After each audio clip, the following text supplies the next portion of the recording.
This program features live coverage of an African safari and may include animal kills and carcasses. Viewer discretion is advised.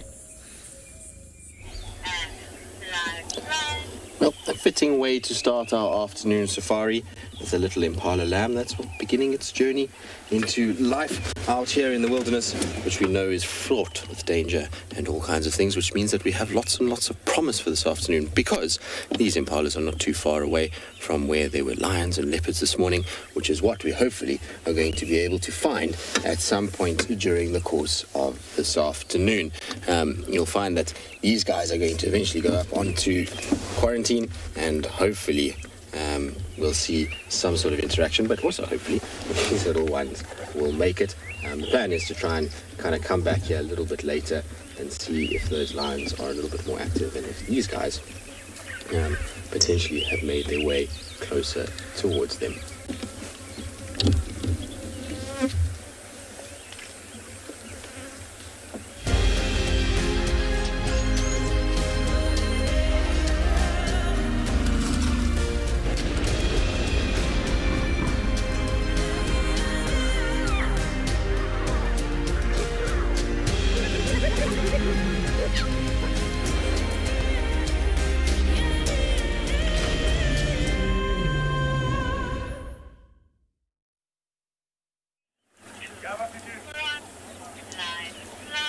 Good afternoon, everybody, and welcome to this, your live African safari. As you can see, we've been watching a few little impala lambs. Always a good thing just to stop with these guys. You never know what can be around, especially when we have conditions like we have this afternoon. Been very, very hot today, but there's a bit of cloud cover that's come in, and so things might start to stir a little bit earlier than they might have before if there wasn't clouds. Now, my name is Tristan, and on camera I've got Johan this afternoon. We are coming to you live from South Africa, which means that we would love to hear from you, and you can interact with us using #WildEarth. It's always nice when you guys ask lots of questions and give us lots of comments, because it creates discussion, and that's always a good thing, because we all learn from it and get entertained from it. Also remember that it is there is going to be a special Explorers Fireside chat on the 13th of December, which means that you guys can participate if you join the Explorers Club, and you can find out all the information that you need to sign up on wildearth.tv/explorers.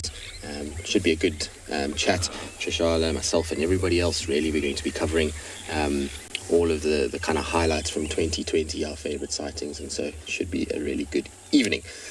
Probably what we're going to do this afternoon is we're going to head eastwards, and the reason for that is because westwards looks like Armageddon is coming our way. There's big dark clouds, whereas east is nice and kind of open, so I'm going to head that way for now. I also want to try and see if I can follow up on any signs of Kuchava and the cub, Tandy and the cub, and there was reports of a male leopard track in the east, which I know is probably Mulawati, and I know that it's probably not going to lead to anything, but one has to go and try.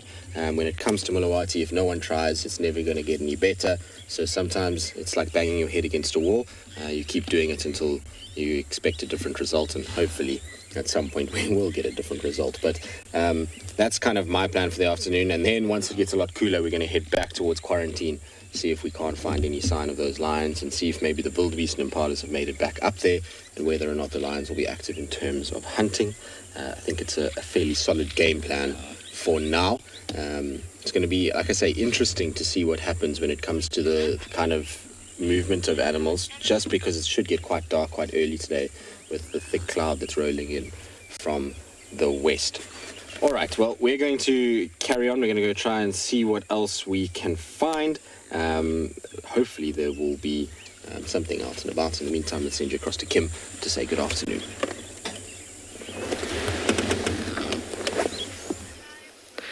Welcome, everybody. We have found a really beautiful scene to open up with this afternoon.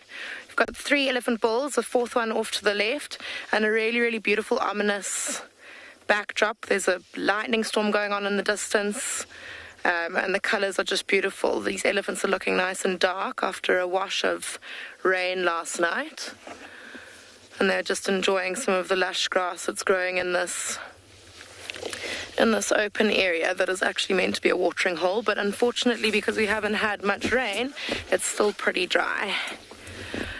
Welcome to And Beyond Panda. I'm Kim, and we've got Glenn behind camera. We came out looking for lions this afternoon. We've got to the last spot of where they were, and we came across this beautiful scene, so we cannot complain. It's pretty stunning out here. The rain, luckily for us, is pretty far off, and we're just witnessing it observing it from quite a way off.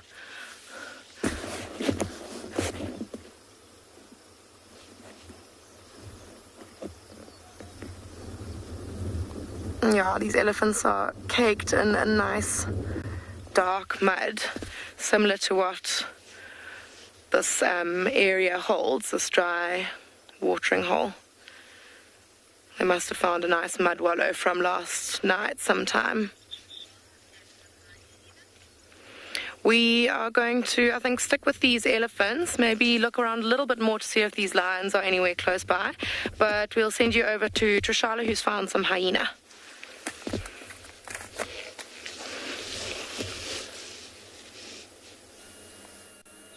Good afternoon, everyone, to this very warm day at Djuma Game Reserve. We're here at the den. I thought we might just take a chance because it's so overcast. I was hoping that maybe June would be here, but she's not. It's hot, and 3 of the little cubbies. I'm glad to see them. Hi, everyone. It's me, Trishala, and also one of the Game Drive people. But it's me, Trishala, and I have Theo on camera with me. Very warm, very cloudy, and that's why I decided to come here, just in case. Now, we wanted to stay away from the den for a few days, which we did. And this afternoon, I thought, let's try it. I tried from afar. I looked with the binoculars. I can see, okay, June was not here. If June was here, we would have stayed a lot further back. But Heart is here. And all of the cubs that we are familiar with are out.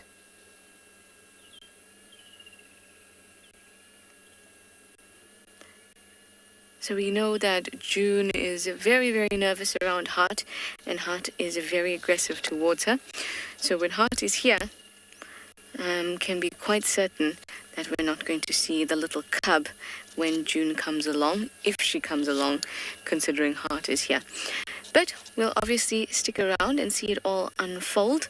What I was trying to avoid previously when we were trying to stay away from the den for a few days, what I was trying to avoid is making June more nervous if we're here and nobody else is. As in none of the hyenas. Because we've gotten so used to so many members of the clan being so comfortable with us that we forget that they're members who will not be comfortable or might not be comfortable based on the experiences they've had. And that's why it's important to just be that much more careful with June and considerate of her needs. It feels like in the 2 days that we haven't been here, these cubs have grown even bigger.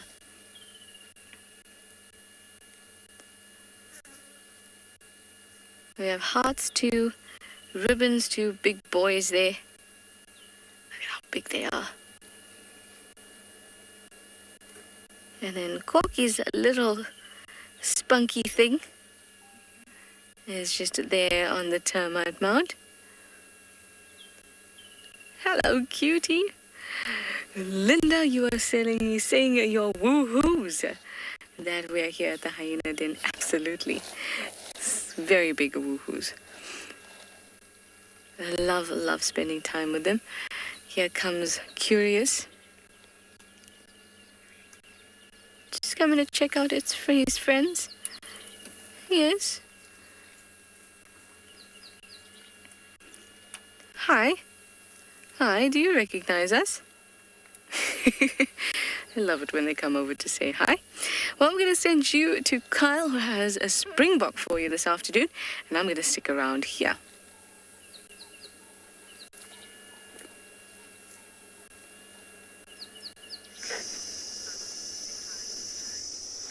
Well, it's a wonderful thing, a hyena coming to say hello. And a big hello from us here at Twala Kalahari on this very lovely afternoon. And what a way to start it off with South Africa's national mammal, the Springbok. Good afternoon, my name is Carl. Welcome to Tswalu. Behind camera is Owen. Thank you very much for joining us. And a lovely afternoon it is. Nice gentle breeze coming from the south, keeping it nice and cool. And that sun is out in full force this afternoon, which is great for us. You can see the Springbok actually seeking a little bit of shade there. And they'll start actually moving off and do what they need to do for the afternoon.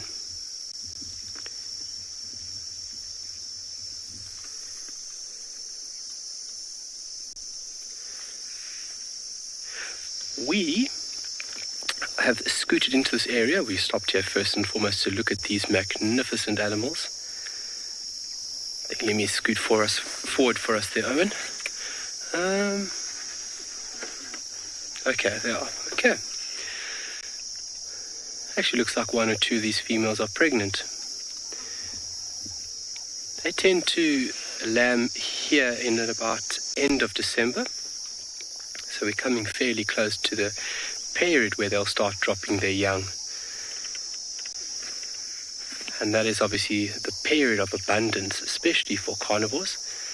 But Springbok, like other antelope, are very sneaky when they're young.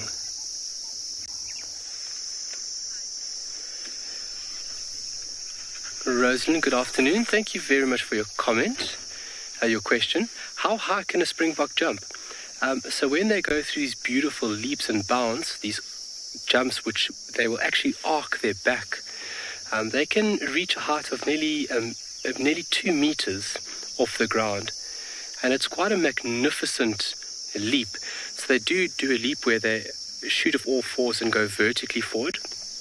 When they start running, that's to evade predators. But then when they're excited, also to show one's fitness, they do something called pronking. And that's where the animal will actually push itself off the ground from all fours simultaneously. And it's quite a remarkable display. And the animal will actually arc its back. It'll have this very bent appearance when it does this pronking display. Remarkable to see, and hence the name Springbok. Jumping buck. Spring is jump in Afrikaans, om te spring, and then bok is buck. Very fitting name. Afrikaans is very descriptive, especially when you come to bird names in the Afrikaans format. But yeah, 2.5 meters is a very, very elegant display at that. Well, we're going to send you over to Tristan for some elephant activity.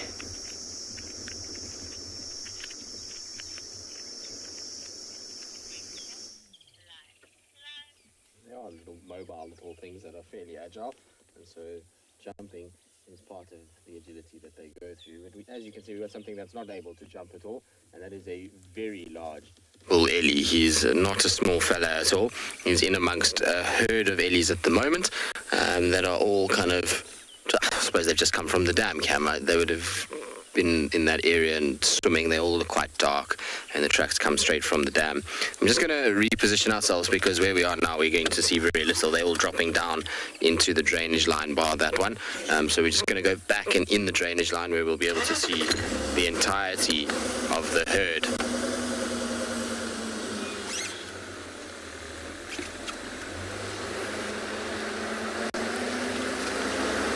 So nice to have had so many ellies here of late, though. We've been so spoiled lately. The last couple of days, I would say, the last 2-3 days, there's been a lot of elephants around, which has certainly made things a lot nicer. I love when ellies are here. They are such entertaining creatures, and it's difficult not to be kind of in awe of them when you get, especially when you get big bulls like that. So no, don't come back up now.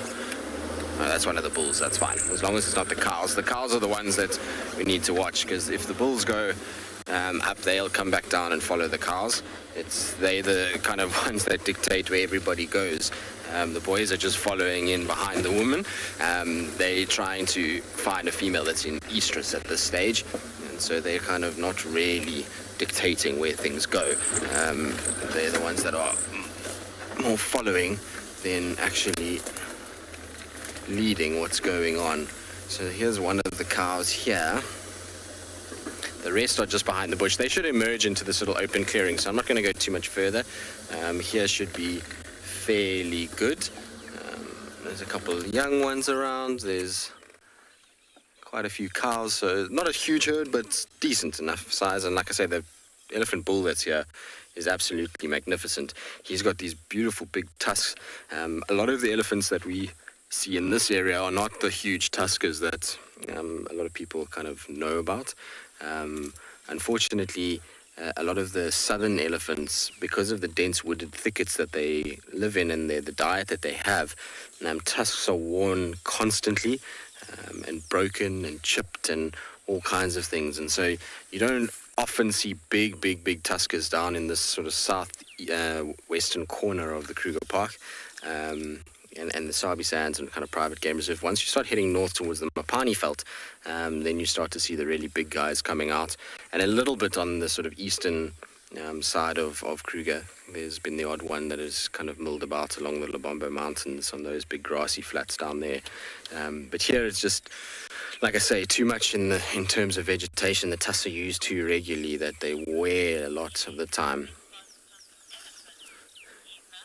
Eva, saying yay, we've got some Ellies as well. Eva, I'm pretty sure we're going to see a lot of them today. If yesterday afternoon and this morning's anything to go by, there was Ellies absolutely everywhere. And that's a good thing. It's nice because especially this afternoon where it's so hot and humid, the Ellies typically are going to be making their way to waterholes where we might see them swimming and playing. And that's one of my favorite things to do with Ellies, is to watch them kind of go to waterholes and play. It's so fun to see them kind of having the best time as they splash about and throw water all over themselves. And really looks like they have the most fun when they do it. So we should be in for a good afternoon. In terms of the weather this afternoon, just to give you an idea of what it feels like. It feels like somebody has taken a sauna, a massive one, and dumped it over this reserve. It is seriously humid for us. I mean, it's not, some people that live in some parts of the world will think that this is not so bad, but the humidity must be easily 80-90% today, and it is still very warm. The residue heat that is radiating off the ground from when the sun was out, it makes it feel like you're kind of wrapped in a wet, warm blanket right now, which is not exactly that comfortable, and I'm sure the Ellies themselves are feeling it too. Now, how ironic that we are going to send you across to Taylor McCurdy with a feathered friend, because she's had a day of torment when it comes to birds, which I'm sure she'll tell you all about.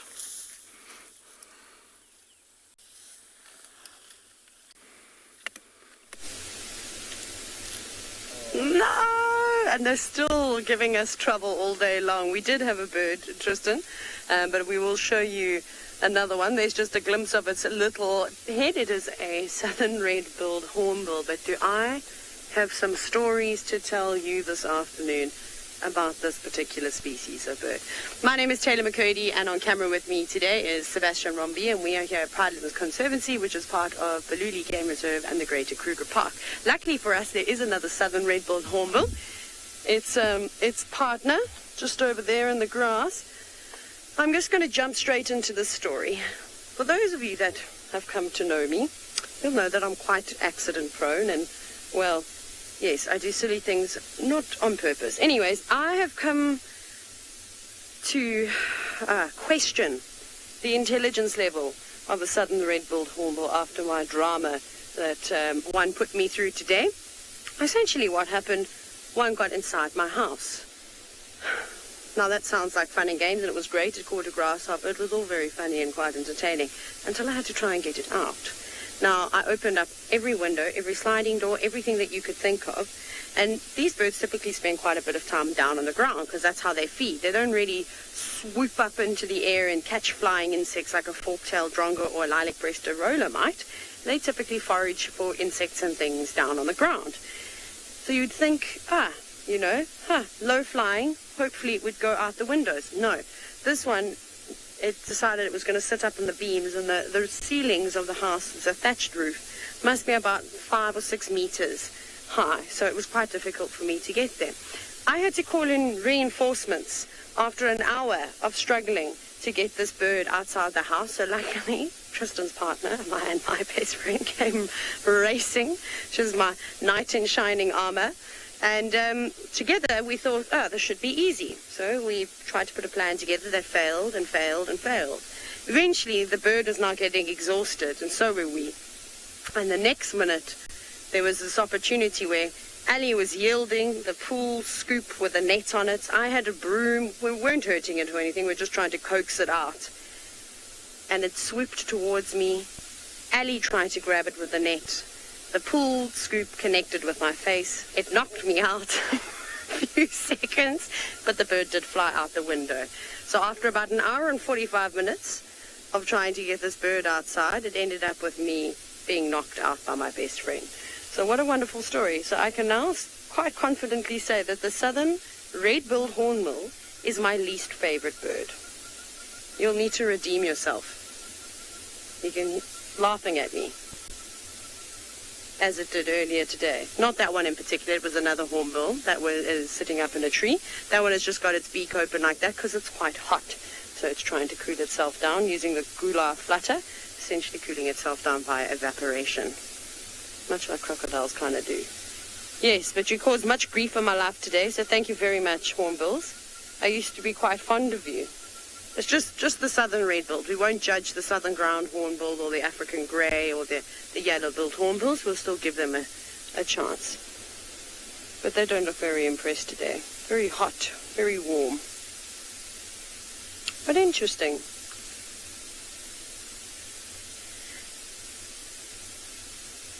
Right, so that's my story for the hornbills for you today. You might even see the bruise on the side of my face.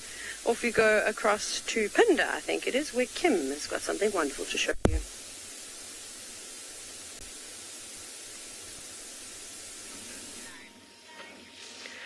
So we're still sitting here with this beautifully dramatic scene. We've got the rumbling thunder and lightning in the background. And I think it's quite a fitting scene for these giants that we're watching. Wow, wow, wow. Oh my gosh. Oh my gosh, it's so beautiful. We just transfixed by the scene. Can't quite tear our eyes away. It's so beautiful. The elephant's just going on as if everything is normal, which I guess it is out here, but it's just so beautiful. And obviously the elephant's adding to it. It's a nice deep rumble. Oh my gosh. The lightning's so beautiful. It's so special being able to sit like at a distance away from it like this and just observe from far away, completely unaffected by it, and just enjoying the beauty of it.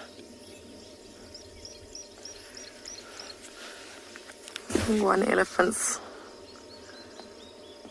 grabbed a tuft of reeds and is, oh, not anymore. Yeah, it's flicking all the mud off.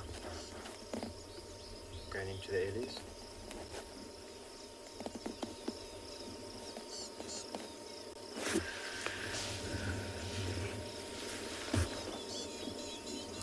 So it's just the 3 elephant bulls, one off to the left, just peacefully feeding.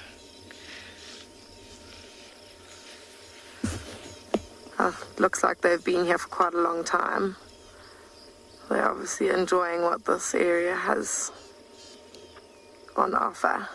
It's quite a lot more lush than lots of the other areas surrounding them. And with a bit of rain from last night, it might be a little bit more muddy than some of the higher areas. I think that's why they're enjoying it a bit more than maybe being up on the hills. We're a little bit behind in our rain for the season. So it's a search every day for the animals to come and find the luscious grass and vegetation, which is often down in the lower lying areas, for where all the little rain that we have got is kind of drained off into and kept that vegetation a little bit more green than the rest.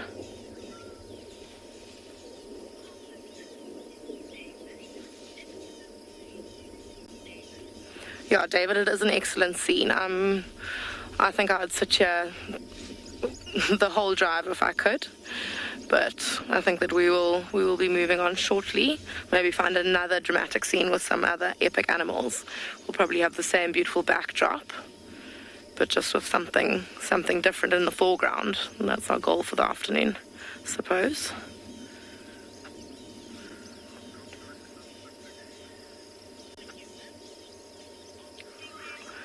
Okay, I think we are going to leave these elephants. I don't think they're going to be moving anywhere very far anytime soon. They look very, very content in their area.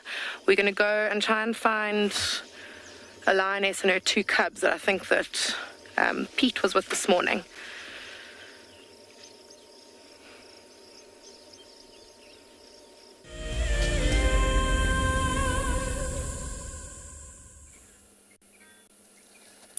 These hyenas are also very, very content. They're not going to go anywhere except maybe back into the den. At this point, I'm not sure which is hotter. The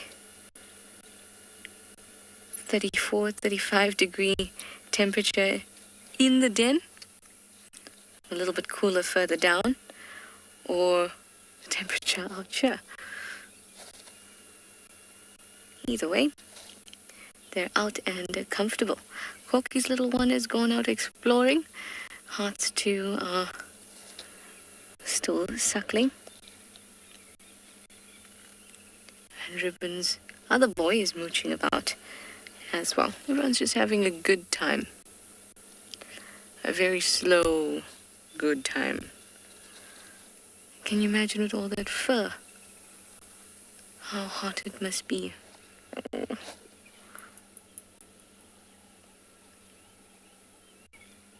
Let's just flop back down. I'm glad to say that it smells better today than it did the last time I was here. That's always more pleasant to be at the den when it smells like any other place in the bush.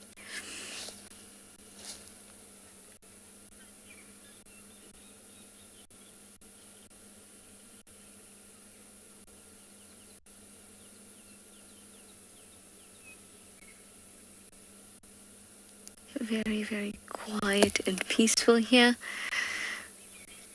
Still very humid and damp though, but we're gonna sit here and relax like these guys.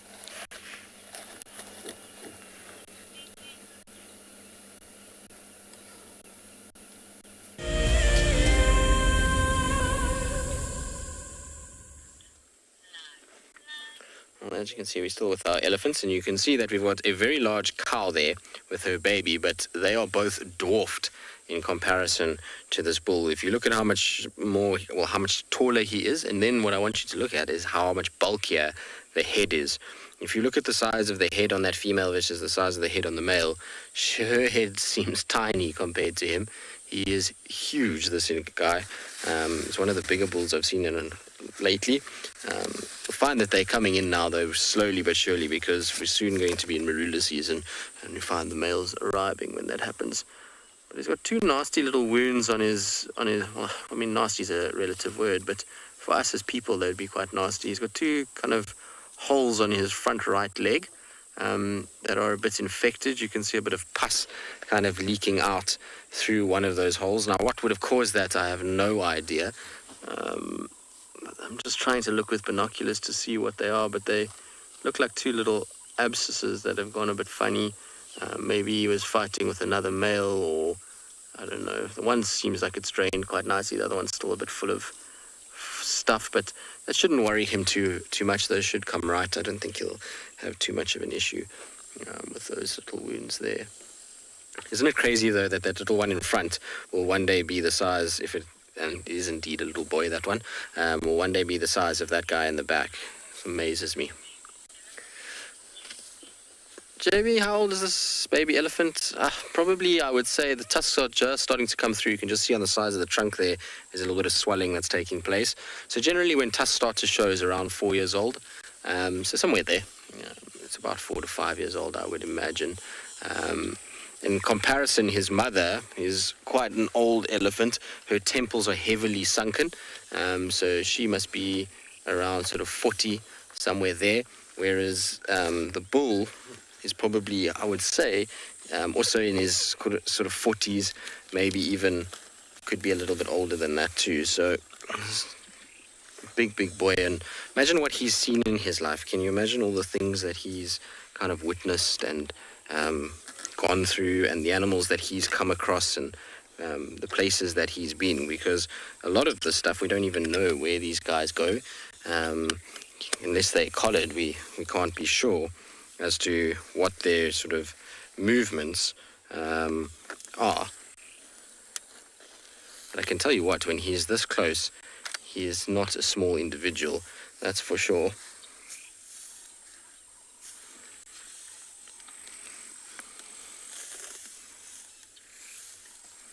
He's coming right up behind the car, so I do apologize about the antennas and all the other things. He is in muss, so generally just give him a little bit of a chance to move without starting cars and things like that when they get this close. Sometimes that can trigger them to get like a little bit of a fright, and you don't want a big bull of that size turning his head abruptly and flinging his trunk, because it will knock this car flying. So generally when they come behind you like this, I mean, he's being an absolute gentleman. He hasn't given us one iota of problem since we've been here, even though he is in that heightened level of testosterone. But you don't want to kind of frighten him or give him a reason to get upset or feel like he's got competition. So it's always good just to sit quietly with him and enjoy. Now, he's come around this side.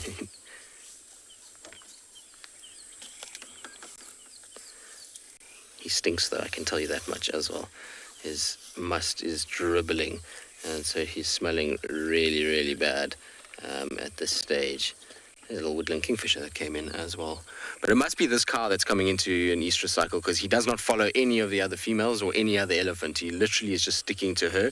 Wherever she goes, he's heading to as well. And he doesn't kind of move unless she moves. So when she stops, he feeds. When she moves, he kind of carries on. But you see how he's resting his trunk. Now, this is often a sign of an elephant that's in a relaxed state. When they drape their trunk like that, often that's when they kind of chilled and are not too worried about life. All right, so let's reposition slightly, because poor Johan is in a contorted mess on the back of the car trying to follow this Ellie around. So we'll just try and kind of reposition slightly to make it a little bit easier now that Ellie has moved off.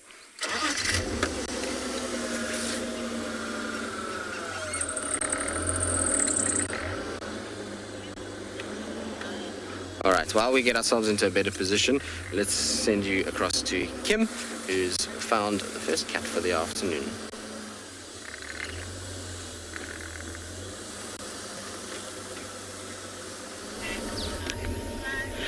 So we have driven not even 50 meters away from our elephants, and we've come across a very, very fat cub. You can see his belly is bulging, and he's actually, his sibling is on the other side of our vehicle, and you can see he's trying to find a way around. Looks like he's going to try and go under the causeway. There's Mum sitting over there. Shame, she's been doing all the hard work for the afternoon. I think these cubs are completely full up on little warthog piglets. Oh, as if she knows I'm speaking about her. Good morning or afternoon, Mum. A few fat drops of rain. Shame. It's quite a tough life having to feed two ravenous growing cubs constantly.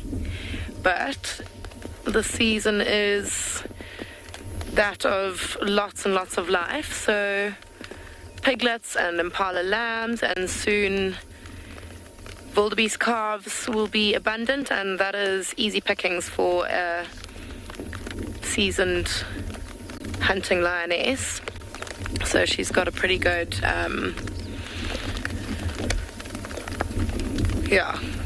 quite a lot of food for these youngsters, and it looks like they are overindulging. There is one on our other side. I don't know if we're going to be able to get a look at it. We can just see her back kind of low in the grass there, and she's eating something. We haven't been able to see what. Oh, there you go, pulling it forward. Got blood all over her nose. She's having a lovely time.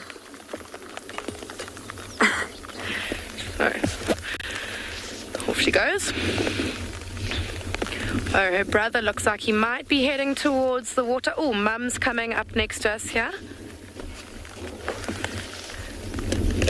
Ryan, the only way we can tell... Hello, Mum.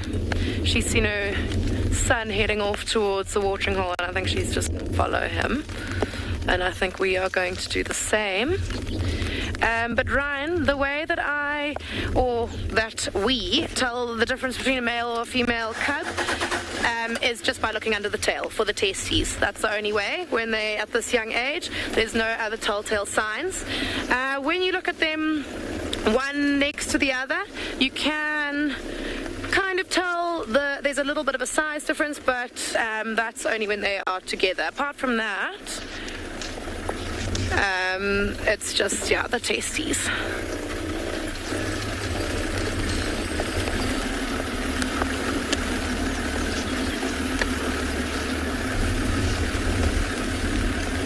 Okay, we'll leave that little one busy on her carcass for now.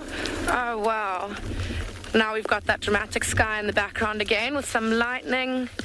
Wow, wow, wow, wow, wow, wow. Nature's seriously providing today. See our Mum, you can notice that she's not nearly as fat as her cubs. And that is because she'll let them do most of the eating. Most of her hunting is for her cubs at the moment. Her main goal is... Wow, oh my gosh, this lightning is insane.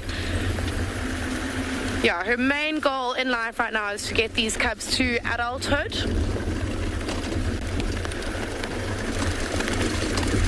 Oh, little cubs having a play with Mum. Okay, here we go. All right, we're going to stay here as the scene gets ever more dramatic. We might have to cover up because it is starting to rain, but we'll send you over to some birds.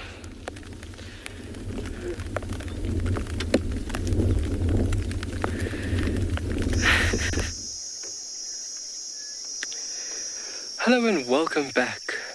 Beautiful little pair of crowned lapwings we've got in view here. And if you look at the behavior of these birds, you can see they are fairly close to us. This is giving me a very clear indication that we are very close to a nest site, because these birds haven't decided to move off away from us. And when we originally came up here, just the behavior of how the bird initially took a very low profile, actually flattened the body, is giving me a very good indication that there is a nest concealed in and amongst all of this vegetation and debris. Just like the blacksmith lapwing, they too create a shallow depression.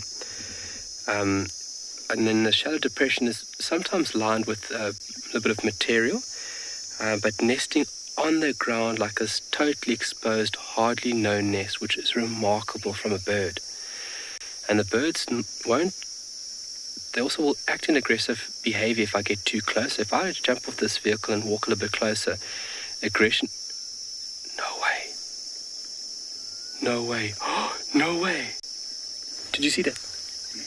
The bird just sat down on the nest, I think, right here, sitting on it. Obviously, its cryptic coloration makes it very hard. Oh my word, that's the nest. Look how she's expanding or fluffing out her breast feathers to encase the eggs. Obviously, incubation is very important, but exposure to sun is just much of a threat as cold is. Oh my word.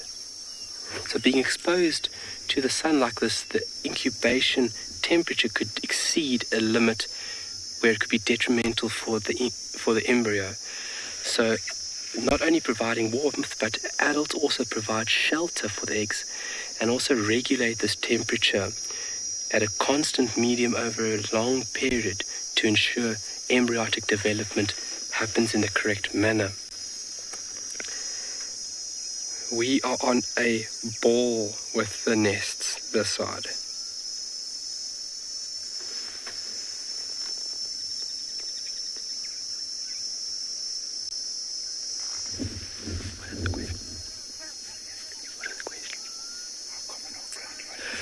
Sinak, how common are crowned lapwings on Tswalu? They are fairly abundant. You've got a very good chance of coming out on a game drive and actually seeing a few of them throughout the afternoon or the morning. They are fairly prominent, so you've got a very good chance at seeing them. And they tend to stick around all year. Obviously, at this point in time, they've become very aggressive to ensure the safety of those little eggs. And it's just as long as those blacksmith lapwing individuals. It'll also be about 29 to 30 days, so nearly a month it'll take for incubation to be complete before those little ones emerge. I just hope that we can actually catch a glimpse of these little eggs because they are absolutely remarkable. So to think about how well they are designed to blend into this environment. So light brown with dark brown specklings. It's almost like a light milky brown uniform color with lots of dark specklings right over the entire egg. And that is just a super, super big advantage when it comes to concealment because it basically blends in with all of this stuff on the ground.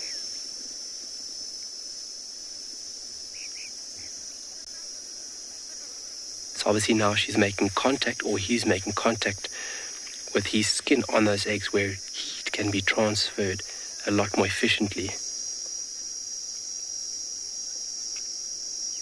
Oh, we're going to send you over for some waterhole action.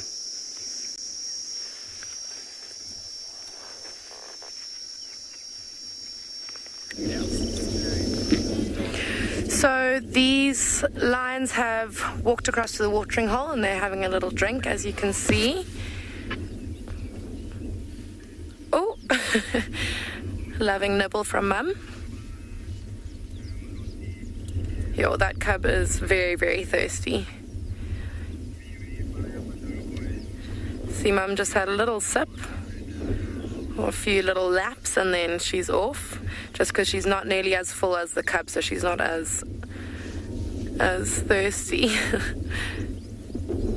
See how the cub hisses at the water like that? It's mainly just at its own reflection, and just at the possibility of there being anything in the water that might be a danger to it. Just trying to intimidate it off. But I also just wanted to show how close we are to the elephants. I mean, what a cool scene. We've got elephants right there, lightning right here, and then lions drinking. It's a pretty beautiful scene. Cubs are heading back to the other sibling. I doubt she'll even realize that they've been gone, because I think she was pretty involved in her eating of the carcass.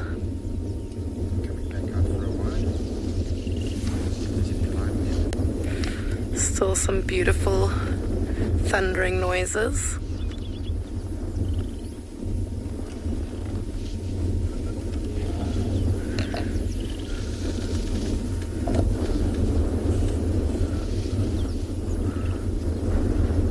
Absolutely beautiful. It's been such a hot day on Phinda, so this cloud cover and a little bit of rain, which has already stopped, is a very, very welcome relief. Oh, the little male is scent marking on a bush.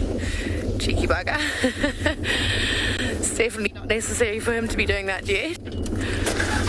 I don't think anyone will be intimidated by the smell of a cub's scent mark, but I suppose it's never too early to start asserting your authority. He is a little male, so I suppose one day he will have to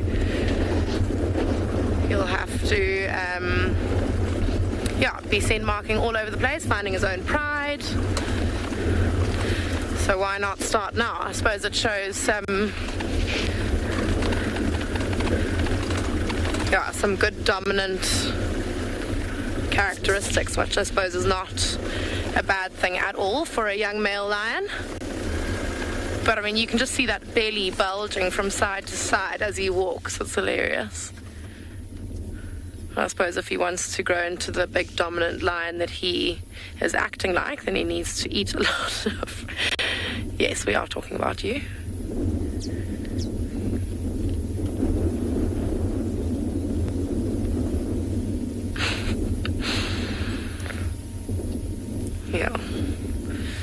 Definitely got a chip on his shoulder.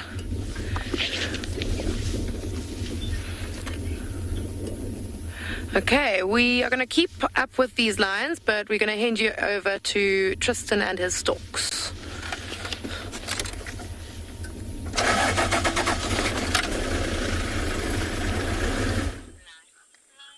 Indeed, we are with the storks, and our saddle-billed stork is being a bit of a nuisance to the poor yellow-billed storks. It's chasing them all over the place. There's actually 2 yellow-billed storks that are there, and they were happily going about their business looking for food, and then our saddle-billed stork male came along and chased them. It was interesting to watch, though. He was using a lot of bill clapping, so that's when they open and close their beak, and up and down, up and down, up and down, and makes this kind of woody sound, like 2 pieces of wood being slapped together. And wings out to try and intimidate them with his size. And you can see from that how much bigger he is already. And when he stretches his wings out at almost 3 meters wingspan, he's quite an intimidating prospect, even to a bird that's quite large like the yellow-billed storks.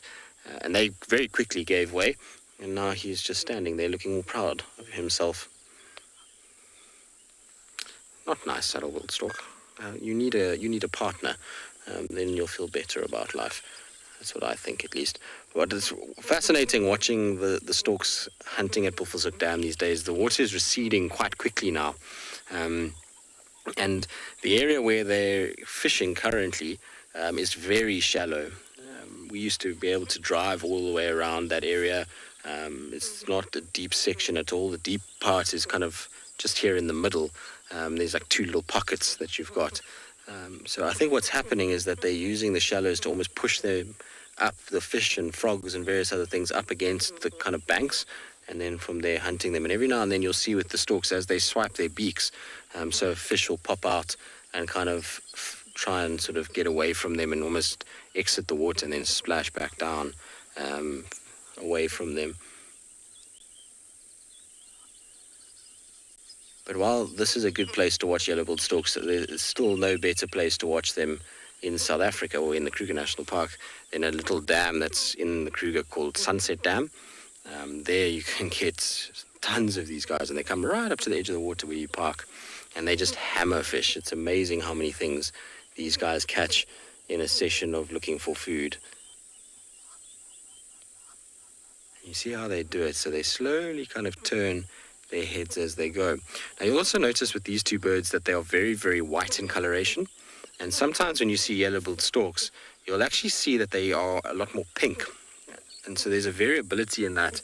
They think has got to do with what they're eating at the time. So if they're eating a huge amount of fish and frogs, the feathers often are very, very white. As soon as they start to eat a lot of freshwater mussels, which is something that they target quite regularly, you find that their feathers start to take on a more pinkish tone, and there's a pigment that is in shellfish particularly that they absorb, and it starts to basically dye their feathers a little bit, and you get a much more pinkish wing particularly that comes through on these guys. I've never been able to confirm it with kind of in-depth articles, but I've read about it a few times in various places of how these shellfish can influence color of feathers, particularly in birds. So it seems to be those populations that are on particularly riverbed areas. So you see it along like the Sabi Sand River, you see it on the Letaba, the Olifants. Those birds, they often are far more pink than what you see in this kind of area where they're doing a lot more of this kind of dam fishing, if you wanted to call it that, where there's very few freshwater mussels that are alive in this. They require sort of moving water more than stagnant water like what we have here.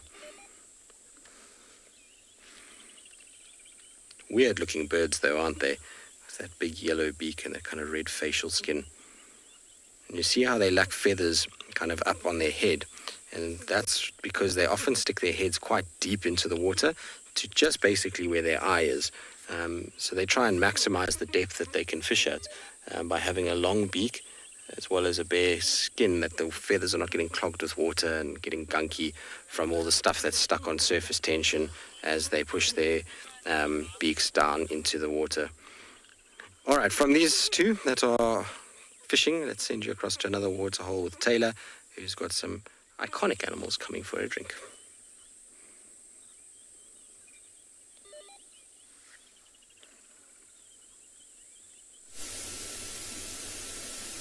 We do indeed. It seems as though the elephants and the buffalo have given way for the giraffe and zebra, and then of course the one hippopotamus. But it's quite an awesome afternoon here. The hippo's been very boring, so we won't really bother about him. I just thought I'd mention him. But the animals that are being quite entertaining are, of course, the zebra and the giraffe. I hope that the zebra stick around for a bit longer. The giraffe have had a bit of a drink. But what the zebra are doing, you can see that one over there, is that they were dust bathing just a moment ago. They were rolling around in the sand. So I'm hoping that one has done it, that the others will now join in. I think they're just trying to find a perfect spot. Or the other thing that they could also be doing is that perhaps they are doing a bit of geophagy, where they'll actually nibble on the soil, eating some clay. That could be the case too. It looks like they are having a bit of dirt to eat, which is not an uncommon behavior to see with lots of different animals, where they're not getting certain minerals in their diet, so they'll actually just go and eat the sand. Everybody's kind of focused on the impala that are chasing one another around in the distance. So the giraffe are not too sure about what's going on. You can see there's quite a few other animal species just in the background. There they all are, all the boys chasing the girls. Girls desperately running away from the boys. All the young lambs very confused, not quite sure what's going on, and a few more zebra as well. Gotcha. So it's quite nice. It was quite peaceful before the impala started making their gargling, gurgling noises. Come on, zebra.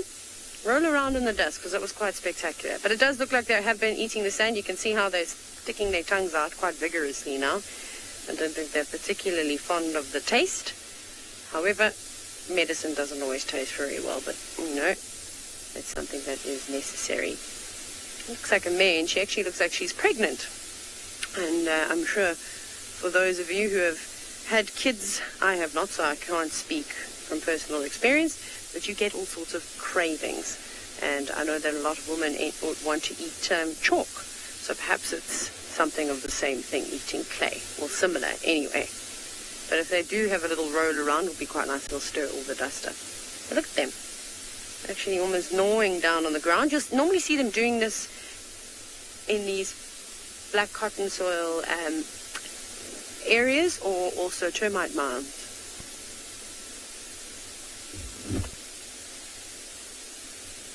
Isaac, my favorite animal to observe on safari is elephants of all kinds, big, small, young, old, bulls, cows, babies, or calves, should I say. But I actually enjoy watching everything.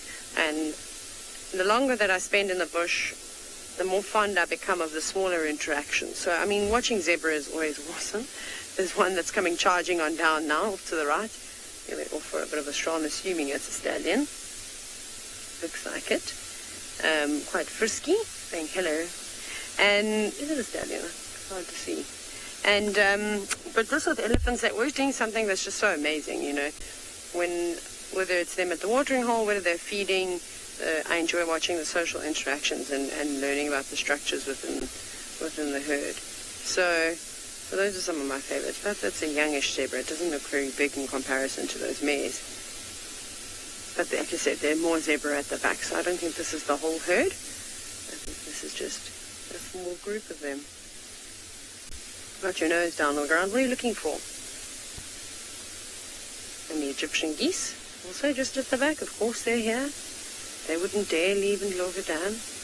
I'm surprised they're not making loud noises trying to chase everybody away, because just like the saddlewood stork can be quite bullyish, Egyptian geese are known to do the same thing. They're many blacksmith lapwings, which they're also lingering around here.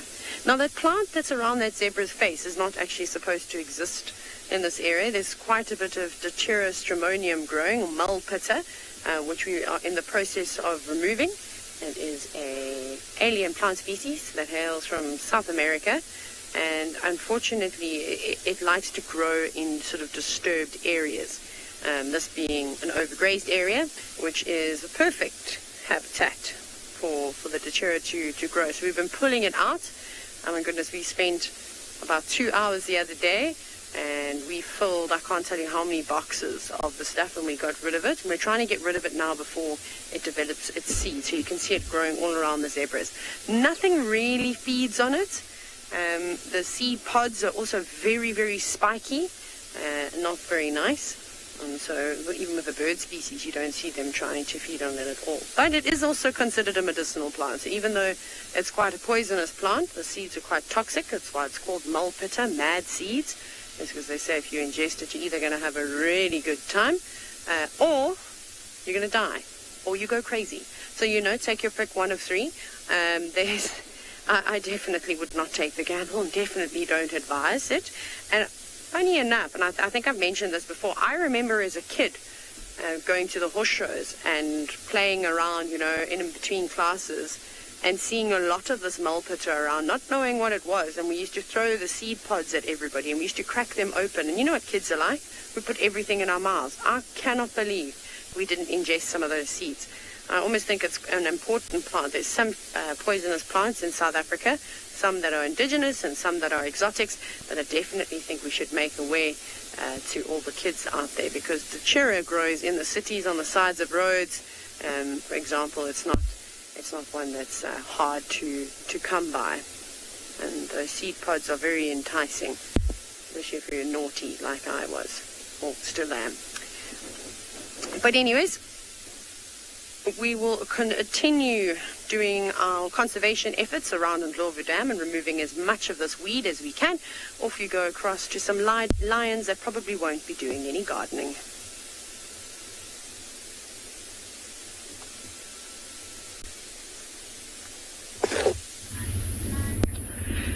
Welcome back. We are still sitting here with two very fat little lion cubs. You see that bulging belly. So this one closest to us is the male, and then the one behind is the female. When they stand up, you can see the size difference. We had a question earlier about how to tell the difference. At the moment, you can't see under the female's tail, so you can't see the comparison. I don't want to explicitly point out the testes of the male, but if you do look there, you'll be able to see a small pair situated below his tail, which would be absent in his sister, who's sitting behind him. We've just been laughing at these two, though, because they are so fat, but they are in a little bit of a playful mood, but I think they're a little bit too uncomfortable to do anything really energetic, so they keep kind of flopping onto each other and half-heartedly batting one another on the face, biting each other on the back. But mostly they are just panting and panting and panting. Oh, now we've got lightning on this side too. We're going to have to keep an eye on that. We were previously observing from quite a way out. We seem to now be relatively in the middle. There's a bit of thunder. In the middle of the storm. Very, very beautiful.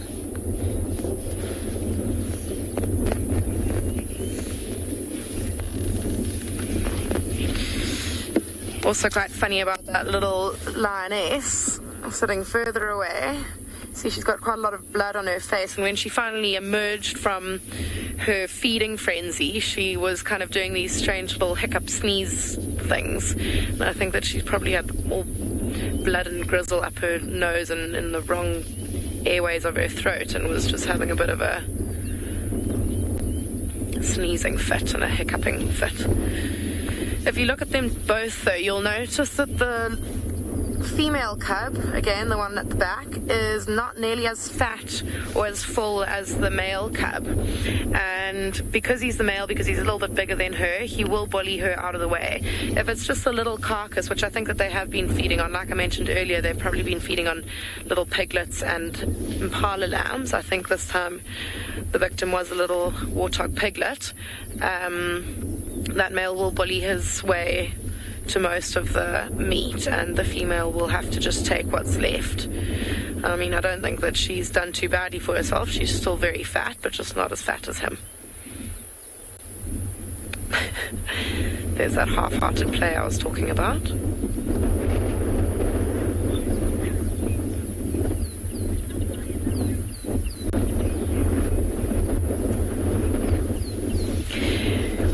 Country bumpkin, when a lion pride splits, they do tend to have a bit of tension because they do need to find their own territory. So they will probably have territories that border one another's. They'll overlap maybe for a little bit at the beginning, just after they've split. But as the prides then grow individually from one another, there may be a little bit of tension between the two, and they'll have to start squashing into other territories, probably maybe other prides on the other side of them. So there's quite a lot of tension that goes on with the splitting of a lion pride, because at the end of the day, even though they are kin, they still are aiming to have, the survival of their own offspring. So there'll be a reason for their splitting. Often it's because the pride's getting too big. With these lions, we can see that it's just the lioness and her two youngsters, and she'll have split away from her pride just temporarily so that she can feed her cubs away from the rest, because her sole aim is her very own cubs. So that's what happens when there's a split and that tension happens. They're protecting their own. So yeah, they won't necessarily overlap very much. Maybe just a little bit at the beginning when the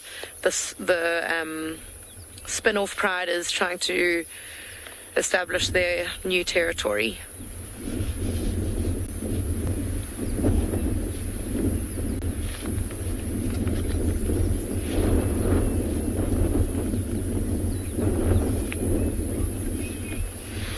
It looks like these cubs are starting to settle down. We may stay with them for a few moments longer just to see if there's any more action out of them, but I think that they are so full that they're just going to be out of action for a little while. We may leave them and go and see if we can find something else.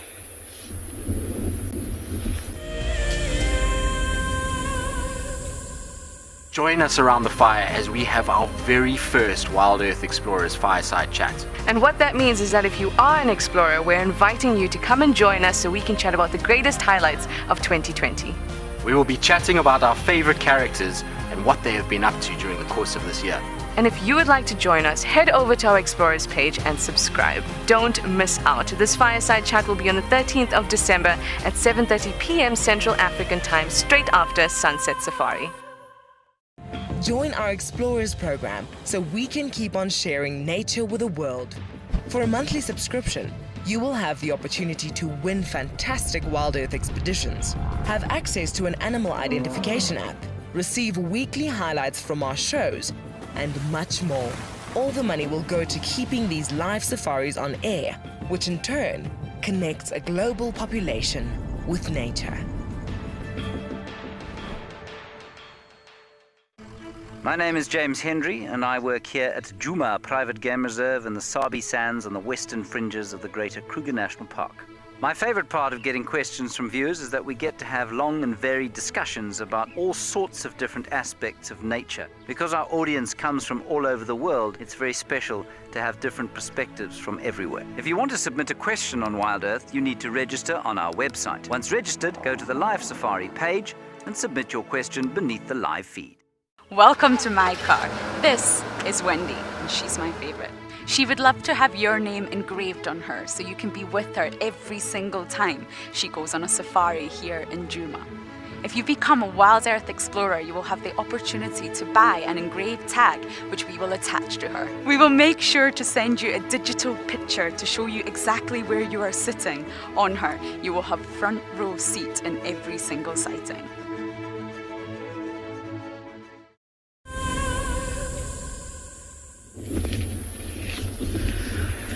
So these cubs are still doing nothing. We did have a little spurt of action out of the female when a little crested francolin crossed the road and she decided to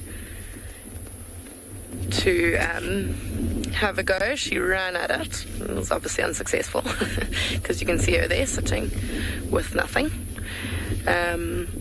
It is something that's quite spectacular about lions, is that they can hunt. Not that she would have been successful at such a young age, or she could have been with some luck on her side, but they, oh my gosh, the male's just fanning his nether regions. And his belly, mainly his belly.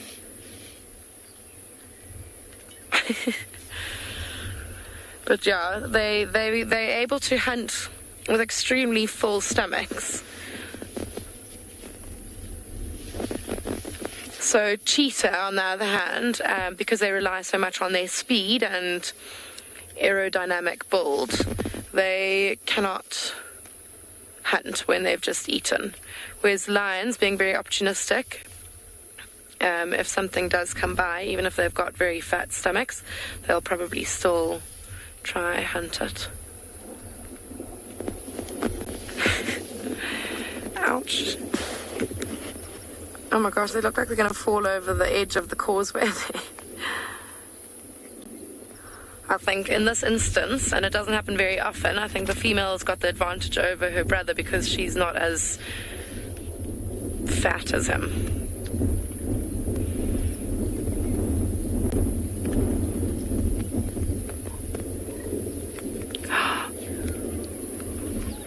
I don't know if you probably didn't see that, but we're just getting lightning on all sides at the moment.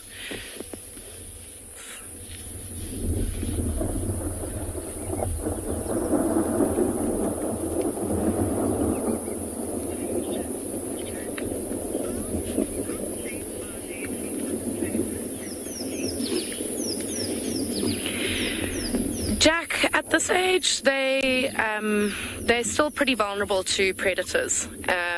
When the mum goes off hunting, she'll make sure that she leaves them in a fairly protected area and that there isn't anything else around. Their biggest threat would probably be other male lions who are not their father. But luckily for these two youngsters on Pindar, there aren't too many of those very, very close by, so they're all right from that. Leopards would probably be able to take out these cubs as well, or one of them.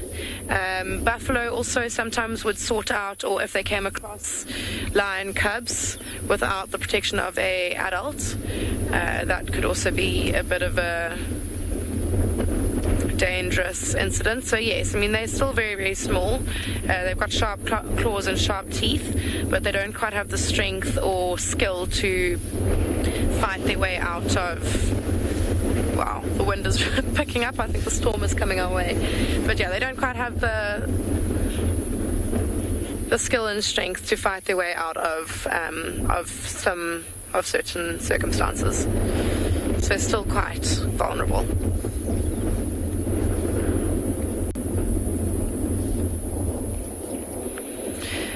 But leopard probably would actually just avoid a situation like this. They wouldn't, if they smelt lions, they wouldn't come into the... Oh, we're going to have a little stalk. It's still so half-hearted, this play. It's hilarious. Even that run was very slow and loping. There wasn't any real urgency to it.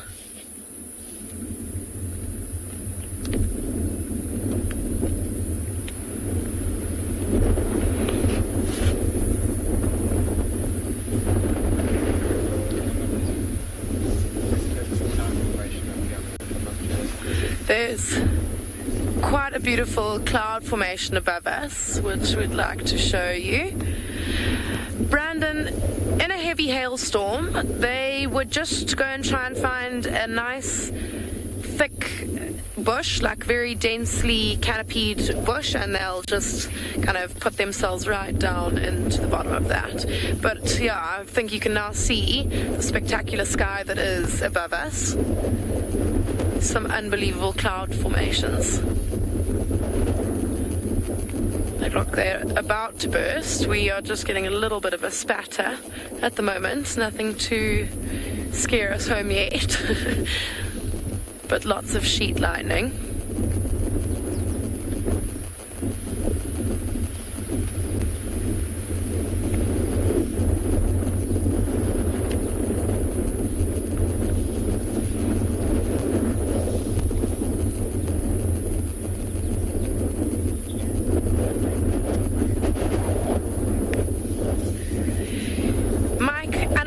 get struck by lightning, and I think that you might be able to guess that the most likely to get struck is there's a herd of buffalo coming in behind us. I was just looking at the mother, and she's looking rather intently behind our vehicle, and there's a big herd of buffalo that's just rolling in. But Mike, sorry, back to your question. Oh my gosh, sorry. I just keep getting distracted by all the lightning. It's so beautiful. But yes, giraffe do tend to get struck by lightning, and even things like zebra. Oh my gosh. I don't know if you can see all the kind of strobe light effect that the lightning's having on us at the moment. But yeah, things like zebra can even get struck by lightning. So yes, animals are not completely safe from lightning, unfortunately. It's getting quite hectic out here.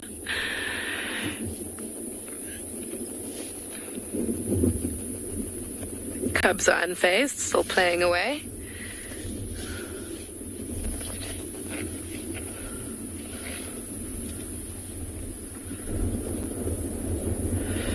I'm just getting like flashes of scenes from The Lion King. Isn't there a really dramatic Lion King scene where there's rain and lions and stuff?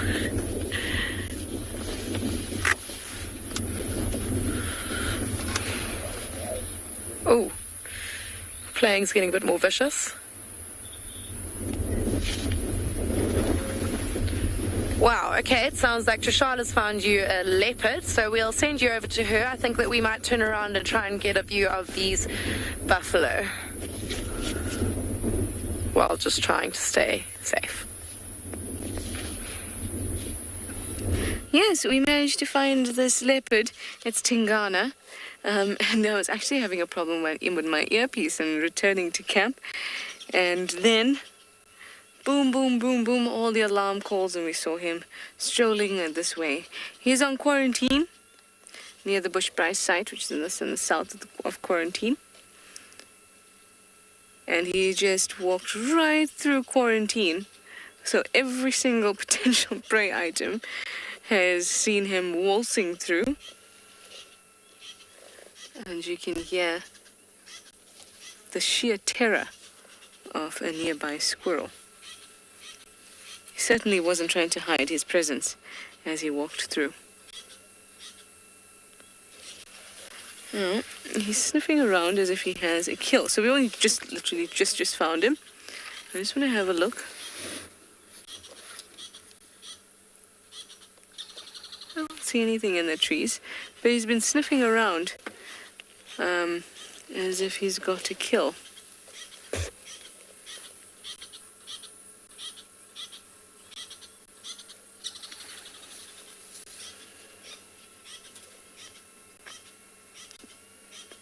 How lucky are we that we're getting to spend so much time with Tingana? Been thoroughly lucky. Alright, he's on the move again. He's moving at a fabulous pace, the type of pace you'd expect a leopard to move at when it's this warm outside. Oh, is he coming down this way? Let's just have a quick look. Yeah. Alright, we're going to get a nice view of him here.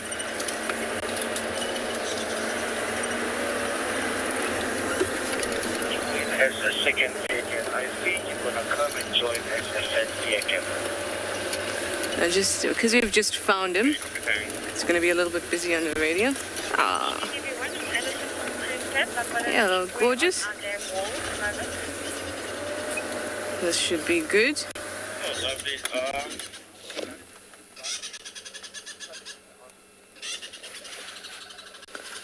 The terror in the squirrels. In the squirrel's voice, which we can also see the terror in his eyes. Let's show them.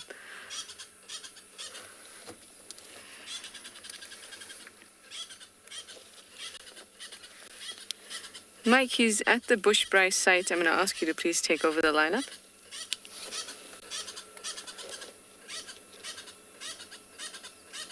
Look at that. Oh, okay. Whoa! I know, it's a leopard. Oh my goodness. Its whole body working to make the sound.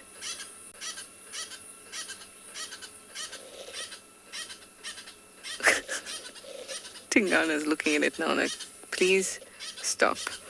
You're making a racket.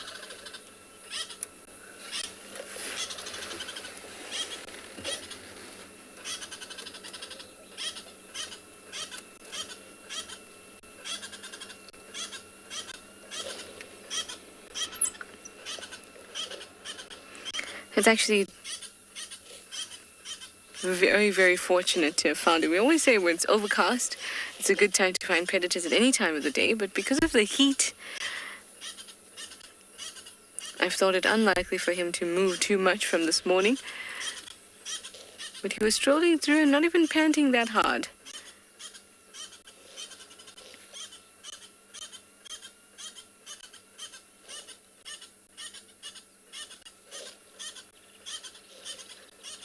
Squirrel sounds like a squeaky toy.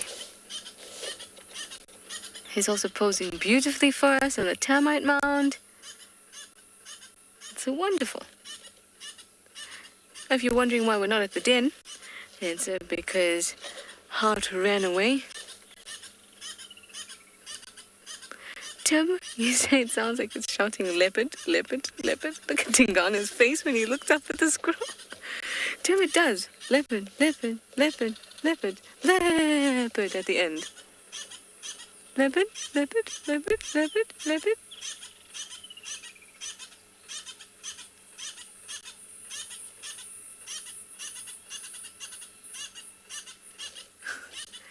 It must be quite annoying when all the animals around you are announcing your presence as you walk through. At first, I'm sure it must feel quite nice. And, you must feel quite important in Ghana, but after a while, you just think, can everyone please just calm down? It's just me Tingana the leopard, you know.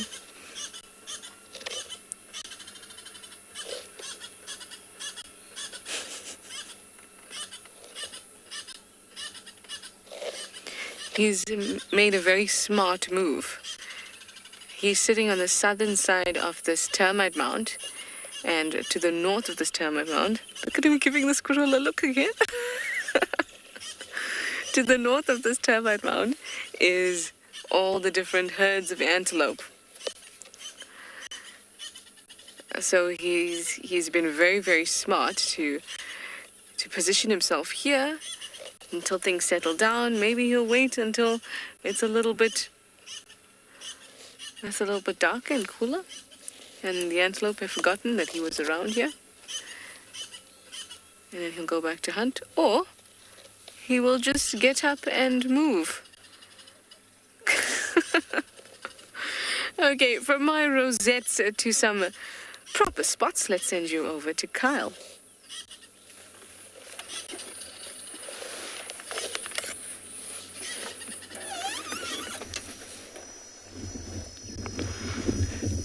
That's very funny because we have a ground squirrel here shouting out, cheetah, cheetah, cheetah, cheetah. There's a warthog. A big male warthog. Look at these little cute and cuddly individuals. We haven't seen them for a little while. They've been a little bit out of action. And we found tracks further up north and we followed down here, and in the mix of things, one of our very experienced trackers from the tracking team actually just informed us that we need to come into this area and very quickly. And this mother has taken down a springbok.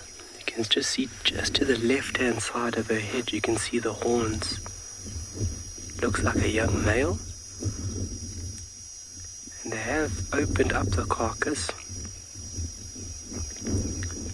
But how exciting is it to see these little guys? We haven't seen them for about a month. They've been very sneaky and they've been operating in areas that we haven't been able to find them.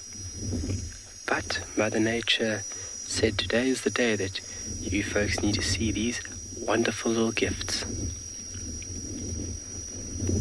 So Mom's still doing a sterling job ensuring the safety of these little ones, but also ensuring that they are acquiring the nourishment that they need, because they would be weaned at this point in time.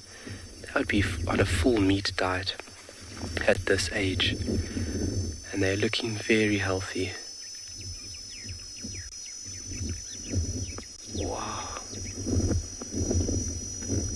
So if you joined us in the very beginning, you would have seen these little individuals at a couple of 100 grams.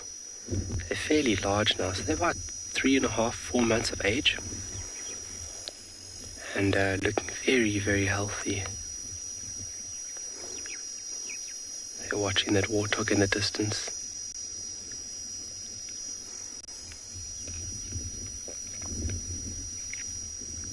Obviously, it's a very stressful time for a mother.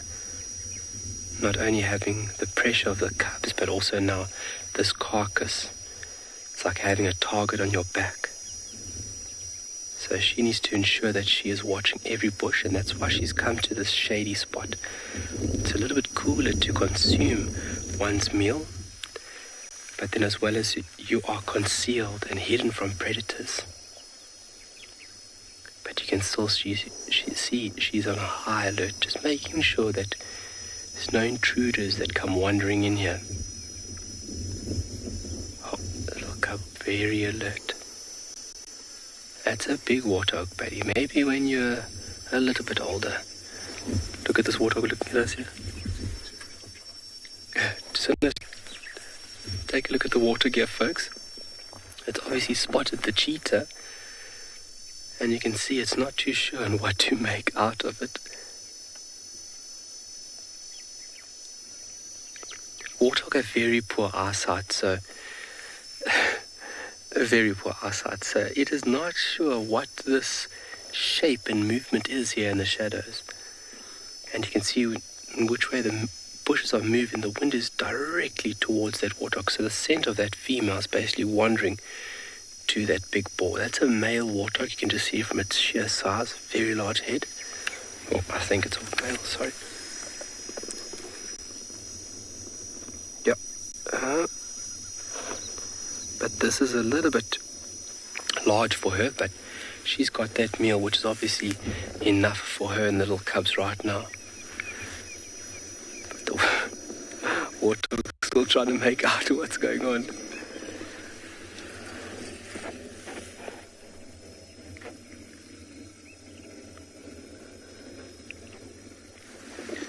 Just one of our guards going past us. I can't believe how much they've grown. And what a beautiful story that we've been involved in from the very beginning up until now.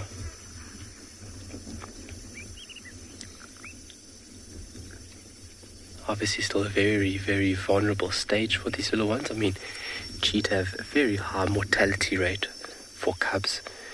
Some areas it's 60 to about 80%. Yeah, I'd say 70 to 80%, especially in areas like the Maasai. Isaac would have shown us just the predator presence in that area, and lack of cover is a thing that obviously makes that number so high. When you get areas where you have a bit more cover, a bit more concealment, then obviously that mortality rate comes down. In the Southern Kalahari here, and Tswalu, it's about 50 to 60%, which is fairly good. And this is not her first litter. Obviously, experience would also go hand in hand with that. Obviously, past knowledge on what to do, when to do, how to do it is very, very important. That little one's belly is full.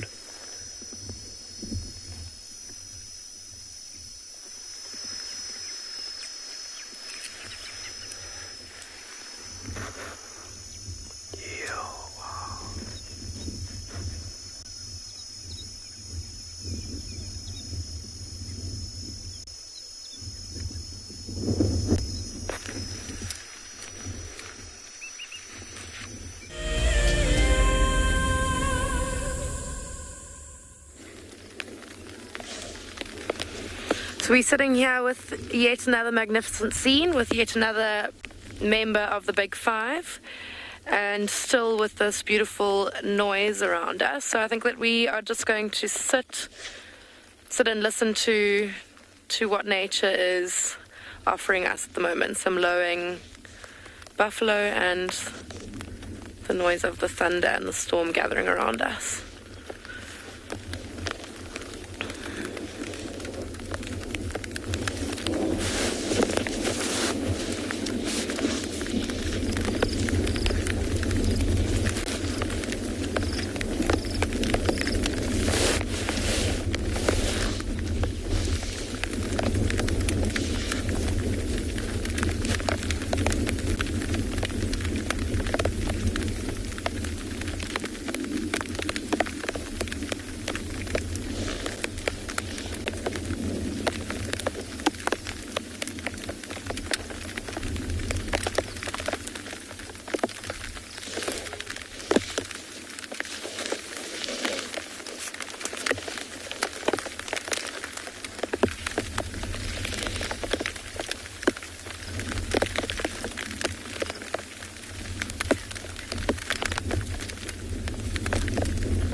Well, wasn't that just beautiful? I think the scene really just speaks for itself.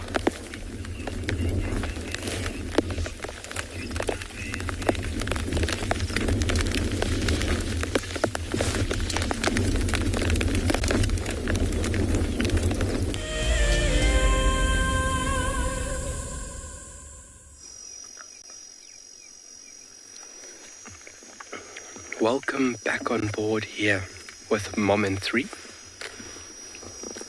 That's how we ID tag these individuals. Here in Swallow we don't use names for individual animals. We just use a general ID tag so that we kind of know where these individuals are. So this is Mom and 3 currently that we are viewing. And then yesterday we would have had a brief sighting of the 2 males, call them the 2 dominant boys, or just the 2 boys.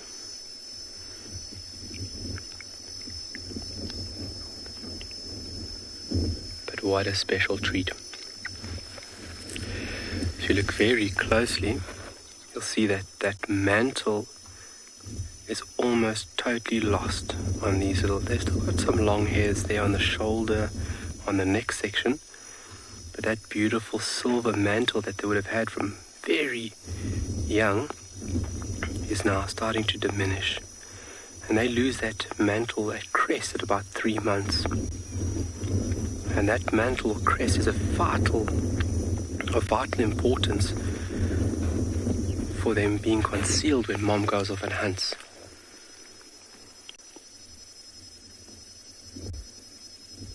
Mom will stash them away in thick bush and she'll be gone for a day. Or, I remember tracking these little ones. Mom was gone for a day and a half.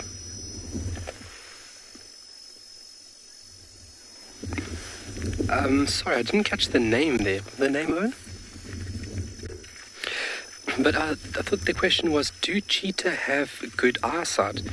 Cheetah have phenomenal eyesight.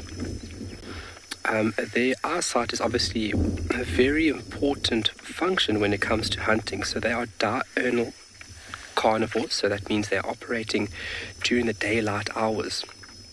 And sight, using their very acute sense of eyesight, is a way in how they first and foremost pick up on prey. And if you take a look at the size, the size of their eyes in comparison to their heads is phenomenal. But then they have an amazing ability, such as predatory birds. They have a large amount of cones inside the eye, which gives them obviously a great advantage to spot prey from a great distance. I've read that cheetah can spot prey up to about 2 kilometers. I'm sure it'll be a bit further than that. But 2 kilometers away, they can spot a prey item. And just like predatory birds, those vast amount of cones is what gives them ability to have such phenomenal eyesight. And if you take a look at their eyes, they are huge in comparison to, for example, a lion. And that's what they need to do first. They first need to lock onto a prey item via eyesight, and from there they will make a progressive or increments. They'll progress in increments to get as close as possible to a prey item. They need to stalk within about 30-40 meters to have a successful chance of capturing a prey item. And obviously, if you think about their prey is fleeting. They have evolved. I'm just going to start eating. They have obviously evolved tactics to evade predators such as this.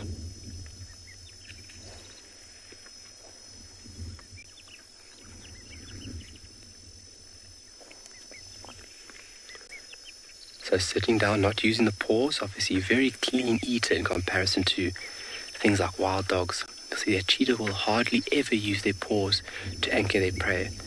They just use their mouth, nibbling into parts where they can get into where the soft, juicy flesh is. They'll consume heart, they'll consume liver. Obviously that's high in mineral content. But you'll see she'll bite and she'll twist her head, actually ripping off pieces.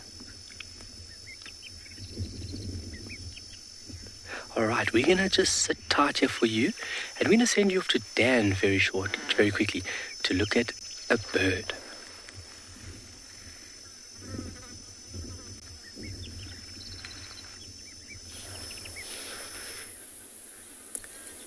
Good afternoon, everybody, and finally welcome to And Beyond Ngala this afternoon. We've had a few issues, but we seem to be up and running. What we've got here is an African fish eagle, and I kind of thought about coming to a watering hole, particularly while we were waiting for some service to come back. This would be a really good place to spend some time and wait for things to come down to the watering hole. But how's it, guys? I'm Dan. On the camera this afternoon, we got BK. And what I did initially was we kind of went into a different part of the reserve. We haven't been spending much time here in the past few days. Kind of went down there, drove some awesome riverbeds, excuse me, and then came towards this watering hole where I thought it would be a great place to just sit and wait. In the time, there's a fish eagle that's come down, sitting really close to the water's edge there, and you'll often see it hop down right onto the ground and be on the water's edge there, literally fishing. And he'll wait for a fish to come too close, and he'll try and grab it and pull it out into the shore. Then he might even fly from there straight to the perch where he is now and feed off of this fish. I mean, there's also another interesting bird in the far left corner that we did have a look at. Let's see if BK can get it on the camera. Looks like an African spoonball, and just from the color, and you see how it even got its head in the water. So you'll see it put its head down. There's even looks like there's cattle egrets on this closer side. The camera's zooming in far better than I can even see. Looks like there's some western cattle egrets in the foreground as well. And that spoonbill right at the back, slightly bigger than the cattle egrets, will put its bill into the water, moving left to right, looking for food. And it's got an incredibly spoonbill shape to the bill. And then a couple of other things in the watering hole that we managed to see were some hippos. There's actually quite a lot of hippos. Some of them are starting to move around a bit more as well. I don't know if Geese can get that, or if you want me to move a bit forward. You can get it? So these ones have actually become quite inquisitive and come towards us. They started not too far away from where that spoonbill was, on the far side of the watering hole. And I think it is starting to get a bit late in the afternoon. Maybe even the presence of us and this funny noise coming in here encouraged them to come and investigate what was happening. And it's kind of woken them up a little bit as well. There's been a few calls. They've been making a little bit of noise and kind of preparing before this evening when they will leave this watering hole to spend the whole evening feeding on grass. It looks quite animated with those tiny ears and tiny eyes and that huge body that's kind of sticking out at the back. Wonder if there isn't a few smaller hippos in this watering hole. There seems to be quite a lot of them. No, that's a bit smaller. Maybe that's an older calf. It might just expose itself. Nope, looks like a normal-sized hippo. I'm going to keep a good look out here, see if we can't see any calves that might be swimming next to their mothers. It'll be quite obvious to see the size difference. It's amazing when they go underwater, all the ripples that kind of go, particularly when you zoom into ones that are like out of the water. There is actually a small one there, BK. Sorry, I just want to, and it was even opening its mouth and trying to push off mom. So look at the one in front there, swimming to the left. There's two of them, in fact. Look how small they are. I wonder if one of them didn't kind of bump into that bigger one, maybe being mom, maybe being a different hippo. Kind of pushed into them, opened their mouths, had a little bit of a push off, and then the little one kind of just swam off to the left. Or actually, they don't really swim at all. They're not very good swimmers. They actually spend most of their time running on the floor of the watering hole.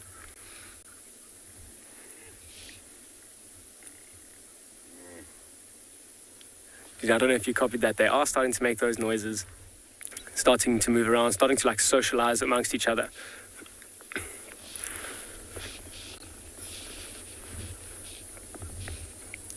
There's a big yawn, and just missed it. Oh, good spotting, Beaks.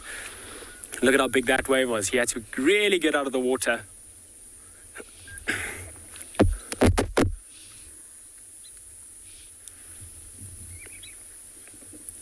Jacobin cuckoo calling in the background. I don't know if you can copy that.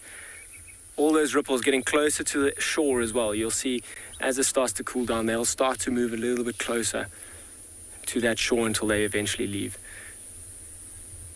It's been an incredibly hot day. I mean, when we set out this afternoon, it was sitting at about 38 degrees, which was quite warm. But on a real hot day, I remember was it yesterday? Yeah, it was yesterday, when those elephants were all at the watering hole, one of the hotter days that we had as well. And they all kind of migrated towards these little mud wallows and watering holes to cool themselves down. I was really hoping at this one in particular, I mean, the biggest one that we have here at Anbion and Gala, lots and lots of water, that if that wasn't going to attract a even larger herd than what we saw yesterday, maybe a few herds in fact combining.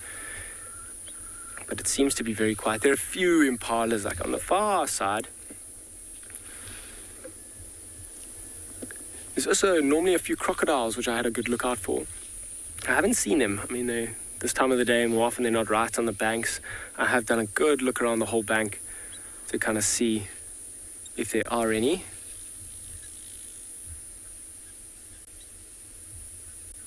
So you'll see, I mean, we've discussed how they're almost waking up, these hippos. When they come in here during the day to sleep, and they spend their time during the day resting and sleeping. But you'll see the way that they do sleep, they kind of go under the water like they have there. For even a couple of minutes, up to 5 or even 6 minutes, they can hold their breath, go down underwater, and then float to the top to have a breath, then sink back down. And that's how they'll sleep the whole day. Doesn't sound like the most pleasant sleep at all. But I guess it's all relative. That fish eagle is just flown off. I'm not gonna. You see, he's actually just flown to the edge of the watering hole now. Let's see if he doesn't wander down. Remember, I was talking about it earlier. Coming down to the water's edge. Look at those cattle egrets in the background.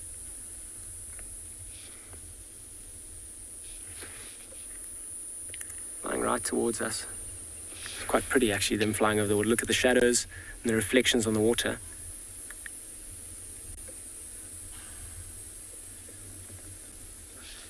Yes, you did a good job there, Beeks. That was very cool. So, I wonder if that fish eagle didn't even scare those cattle egrets. I mean, those cattle egrets weren't far.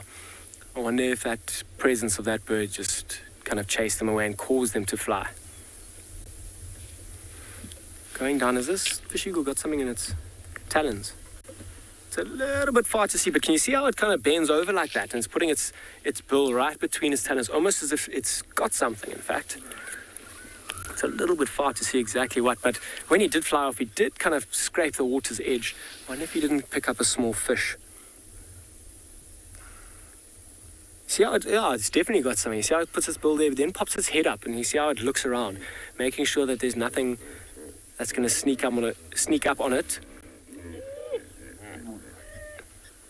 I don't know if you heard the hippos that time, but making sure that nothing's going to sneak up onto this bird and steal the fish.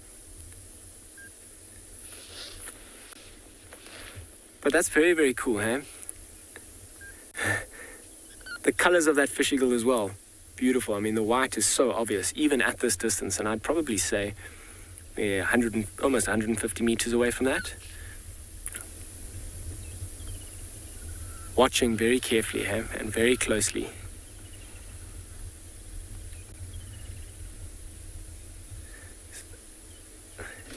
So I'm going to probably keep going. I've spent quite a lot of time here this afternoon at this watering hole. Let's see if I can't keep going and find something else interesting. In the meantime, I'm going to send you to Kyle and his cheetah.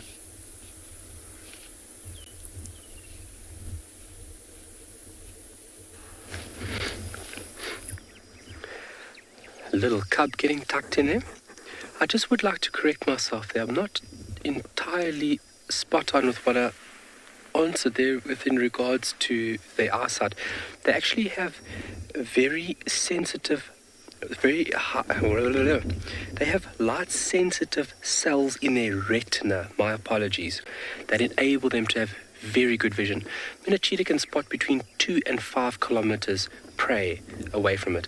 2 to 5 kilometers. Imagine seeing something between 2 to 5 kilometers. And that is remarkable. And that's because of those cells within inside the retina that gives them that remarkable ability. And obviously, eyesight is everything for them, hunting die only.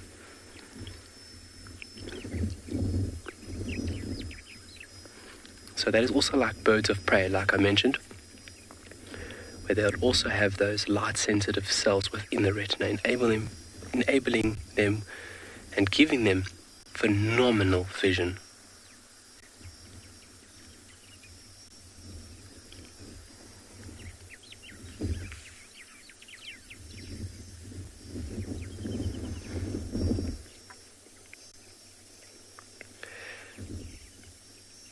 So these little ones are having it really good at this point in time. Obviously the going is good when you're a young cub like this. How old are these cubs? They're between 3 and 4 months. That's a rough estimate. They were born, I think, somewhere mid-September, if I'm not mistaken. Yeah, mid-September. So put them between 3 and 4 months of age. They're still fairly young, and obviously relying on mom for everything at this point in time. Sorry, there's just another guard vehicle coming past us. Obviously relying on mom for everything. And I mean, she has got her work cut out for her. Cheetah, female cheetah, really are phenomenal mothers. I mean, doing this solo, bringing up and rearing these cubs to the best of her ability. Both on her pride, there's multiple individuals that can, take duties and help out. But for a female cheetah, it's tough going.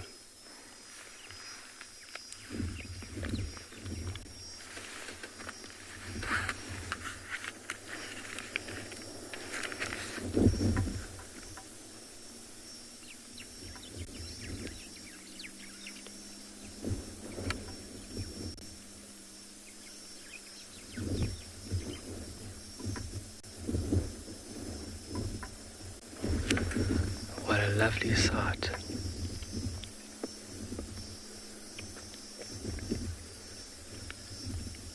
They're almost starting to fill out now and starting to look like a cheetah themselves. But when they're very young, first month or two, they look like dark little balls of fluff.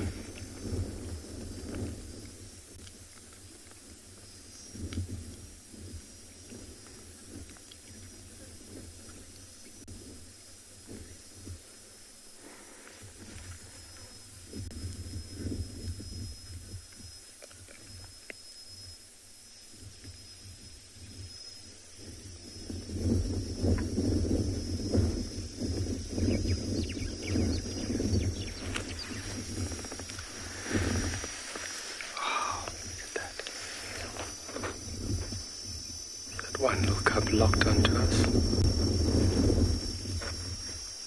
So this is where a portion or a section within the dental structure comes into vital play called the carnassial shear. So it's basically in between the canine and the molar, and it's a set of teeth or a pair of teeth on either side that basically have a scissor-like action, enabling the cat to cut through parts of the hide and items that it's feeding on. See how the little one's twisting its head to rip off pieces? And no paws used. Just grabbing big chunks and then ripping them off.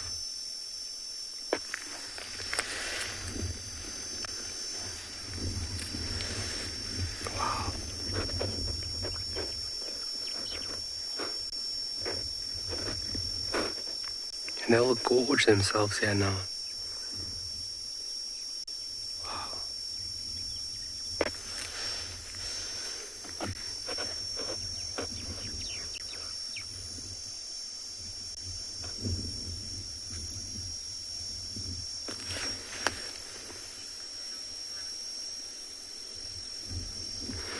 Would the cubs be able to outrun a predator? It depends what predator. They are fairly quick at this stage. I mean, if they chase each other, you would actually be pleasantly surprised on their speed, in regards to their very young age. So something like, if they had seen a predator, there's many variables on that question. So if they saw the predator, from a long way away, getting a head start is very, very important. And then finding cover. Obviously, if they can't outrun the animal. But if you think of predators like wild dogs, you got 2 chances and they're both 0. Wild dogs have phenomenal stamina and they can outrun anything. So it depends what predator and obviously where the animals are. But they're they're very quick-footed, let's say that, even at this young age. So things like jackal and, if they had to run into a lion, they could more than likely get away. But I mean, that's where cheetah just have to be on high alert constantly. And that's why cheetah have larger litters in comparison to the other larger cats, and more frequently at that. And that's actually we think that's what they're doing to combat the high mortality rate. But they are alert all the time, which obviously gives them a great advantage. If you see a predator or a threat from a way away, that means you have the advantage. Same as if a predator is hunting. A predator needs the advantage to be in its court. It needs to have the element of surprise to make a successful attempt on a hunt. So for these cats, remaining vigilant and being watchful all the time really allows them to survive and outwit and outsmart a lot of threats out here.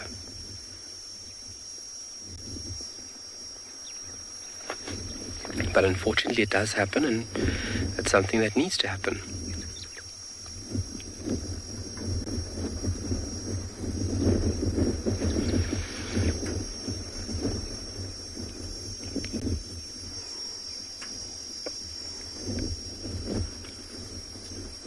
And a springbok is a quick animal.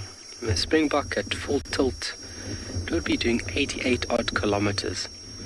And if you think about antelope, they are very light-footed, and their ability to zigzag and make very quick turns is an advantage to them to outmaneuver a predator such as this. But a cheetah is very well suited to this game.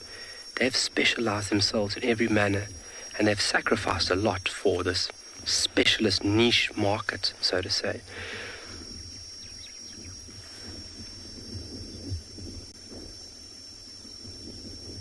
Well, we're going to enjoy these spots, and we're going to send you over to the Leopard Whisperer, and he's got some elephants.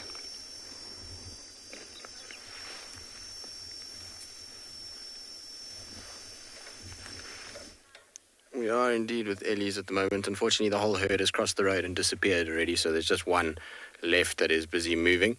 And so that's going to be the last we see of this particular herd of Ellies. I'm not going to be crashing around in the bush after them.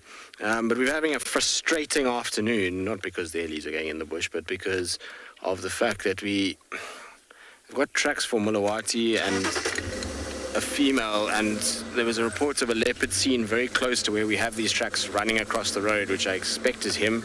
So I've been kind of driving around trying to find any sign, can't find any sign where that leopard apparently crossed the road. And we just stopped at these Ellies now and had audio for a leopard sawing not far away, but just can't nail down where it is exactly. The elephants were making too much noise to hear precisely where it was. There was a particular young bull that was thrashing vegetation around in protest for whatever reason, so I can't hear nicely. And then there was a leopard, there is a leopard, there's Monzo, but unfortunately we just don't have signal there, so we had to leave that area and come back this side. So I'm just going slowly up the road just to try and see if there is any sign of this leopard coming out again. But the audio was difficult because I had an earpiece in, and it just so happened that the game drive radio was going, elephants making noise, so hearing exactly where that leopard was tricky. It was also far enough away that it was a little bit indistinct, so it wasn't easy to hear.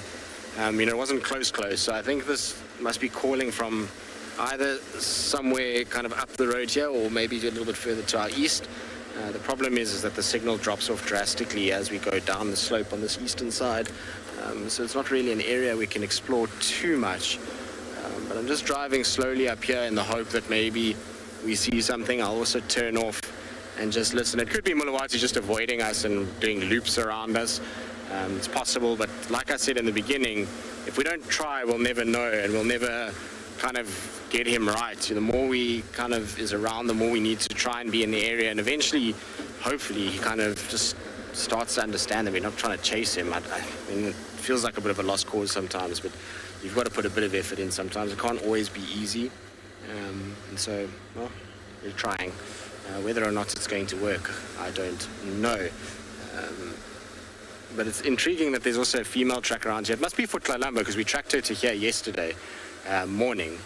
So she must have been around during the evening, and maybe he's picked up her scent. We do know she's been calling a lot, scent marking a lot, so maybe she's coming into an estrus cycle. I don't know. We're just kind of surmising, but it's possible that that could be what's happening right now. It could even be her calling, for all I know. She's been fairly vocal in the last few months, so it's very, very possible. I just want to turn off here and listen again, just in case we hear some sort of audio. If it is Mulawati, I'll be surprised that he's calling at this time of the day, given that it's still quite early. It's not exactly late in the evening, but I suppose with the dark clouds, maybe he's just trying to kind of establish his sort of dominance, or trying to look for Tlalamba. I don't know. We'll have to just wait and see. But it was definitely a leopard calling, and we'll just have to listen and slowly but surely kind of loop, and eventually, hopefully, we'll find it. But the problem is this particular block, if it is in this one here, is monstrous. I don't know where my map is at the moment. There it is there. Sorry, I'll try and show you now what I'm talking about.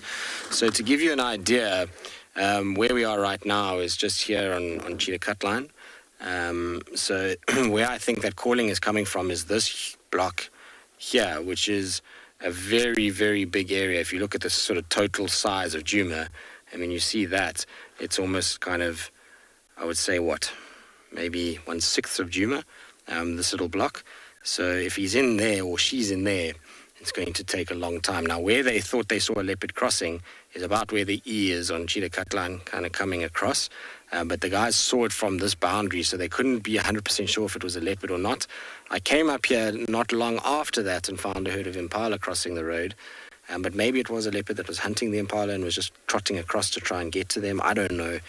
Could have been a number of different things, but there's definitely audio for one around. So we'll just have to be patient and listen and drive a little bit and stop, and drive a little bit and stop, and then hopefully a track pops out either onto a pipe road or Terminalia road or somewhere here, and we'll be able to figure out who it is. If it is Tlalamba, her general direction when she comes into Torchwood is she comes here and she hugs this sort of western boundary and moves down southwards, and then she goes down all the way to kind of Gari Main area. So this is where her route has kind of been, and that's because Tundi is around this section with the cubs pretty much all the time. Yesterday when I left those 3 leopards, Kuchava's cub was actually coming towards Gari Main at the bottom, but the other 2 were going south. But I suspect that Tundi would have come back to the cub here. I don't think that she's too worried about Kuchava pushing up towards First Rock in that area, but she should be worried about Tlalamba. So for now, Tlalamba's still there, but maybe she's going to push a little bit if she's following a male. You never know. With these female leopards, they can go quite a long way out of their territory when they want to. Now, a lot of you might be wondering, in relation to where we are now, how far Tingana is. So Tingana currently is all the way over there.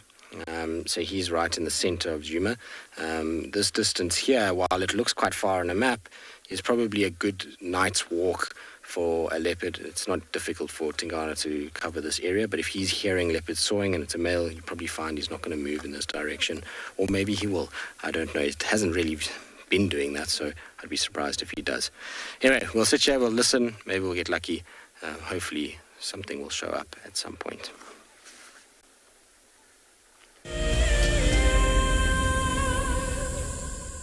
Join us around the fire as we have our very first Wild Earth Explorers Fireside Chat. And what that means is that if you are an explorer, we're inviting you to come and join us so we can chat about the greatest highlights of 2020. We will be chatting about our favorite characters and what they have been up to during the course of this year. And if you would like to join us, head over to our Explorers page and subscribe. Don't miss out. This Fireside Chat will be on the 13th of December at 7:30 p.m. Central African Time, straight after Sunset Safari. Have you been watching Wild Earth and dreamt of being right there on safari with one of the guides? Well, now you can. Wild Earth is offering you a chance to buy a ticket to dream. You or a friend can hop on board a live Wild Earth show and join our guide on safari. The ticket is redeemable at any of our locations, anytime in the future. Only a limited number of tickets are available, so don't wait. Get your ticket now and start dreaming. Terms and conditions apply. Hi, my name is Taylor McCurdy and I'm coming to you from Eco Training here on Pridelands. My most favorite animal in Africa has to be the elephant that's behind me, and this is Kumo, you'll meet him. But elephants just in general, they're really sociable, they're always doing something, and I love to see the interactions between the members of the herd. Catch up with the guides daily here on Wild Earth. Wild Earth is launching our brand new Explorer program with an opportunity to win a very special Wild Earth expedition. The lucky winner will get a behind-the-scenes Wild Earth experience at the magnificent and beyond Ngala Tainted Safari Camp. The prize includes a 3-night stay for you and a friend with a chance to sleep out in the unique Ngala treehouse. Become a Wild Earth Explorer and stand a chance to win this and many other prizes. Terms and conditions apply.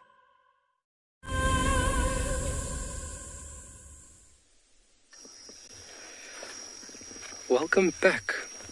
So just talking about the question that was asked earlier, obviously this little cub will not be able to outrun a fully grown lion. And lions are their biggest predators or their biggest threat. A large portion of cheetah deaths are lion related. And that's because lions are super sneaky, especially under the cover of darkness. So definitely their largest threat. But that little one is fairly light-footed at this stage. But other threats would be things like hyenas, spotted hyena, and even birds of prey. If you think about a month ago, they would have been very vulnerable to a large eagle, for example. I've even read about secretary birds killing cheetah. So they have multiple threats, which just makes it so hard for an individual to make it to maturity. And when a cheetah does do that, reaches a stage where it is active and is able to reproduce, that animal has dodged all odds and is basically successful in its own right. To be able to reach that age, it is unbelievable. So yeah, will not be able to outrun a lion, but they are fairly quick-footed. I mean, we saw a couple of days ago that cheetah being taken out by a crocodile. So it depends what predator is and obviously what the situation is. It's a very variable question that we could obviously talk at length about. But Mom taking her turn there just to put a little nourishment back into her body. Obviously the energy output she would have gone through now to take this animal down would have been quite a lot. And she'd have to be very careful when it comes to that leaner period where they haven't had a meal for a couple of days. They have to ensure that, if they're going to hunt, it has to be successful. So you'd find almost 6 out of 10 hunts are unsuccessful. Just shows you there's even that variable that makes things even harder.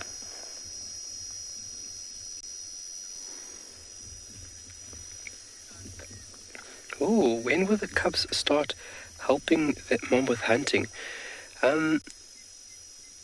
Anywhere from about 10, 11 months, they'll start getting involved in actually holding on to a prey item. And a cheetah mother is a very devoted mom, so she actually, puts hurdles in front of them for them to learn in the correct manner. So she'll bring back small items that she hasn't killed properly yet, and she'll actually allow these little ones to take hold of this prey item, to really start learning the ropes of what to do. Because it's very tricky your first time when, imagine, you get brought your meal and your meal is alive and you have to deal with it. Your baboons. Also another big threat for cheetah. If they had to find one of these cheetah cubs, now a baboon they could outrun. But if a baboon had to get one of these cubs, that'll be disastrous. And that's a very vicious and very aggressive predator. So looking at when they start hunting, I would say between 10 and 11 months, that's when they really start getting involved. And then from there, they'll actively go out on hunts with mom. And obviously now, the added individuals really becomes a hindrance for mom. Obviously, their skills aren't as quiet or aren't as sharp as moms. So they actually ruin a lot of the hunts for her. But that's needed. They have to learn in that manner to become successful cheetahs. Know when to move, how to move, available cover, watch the wind. It's all tricky for a cheetah. So mom would definitely provide solidly for them from between 6 and 12 months. And then in that 10, 11 month period, that's when they start getting involved into this. And then from 12 months on, they should be fairly successful at it. Well, give or take. They're still learning.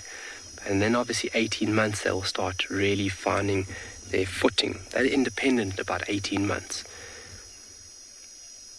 So at this period, mom is still very, very devoted. And they are very lucky to have a mom like that.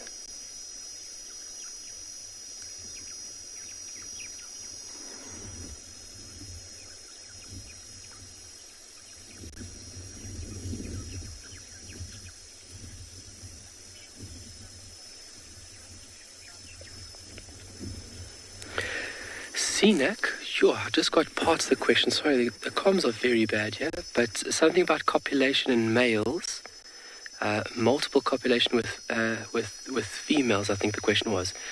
So males are territorial, and obviously if you look at cheetah, they form coalitions.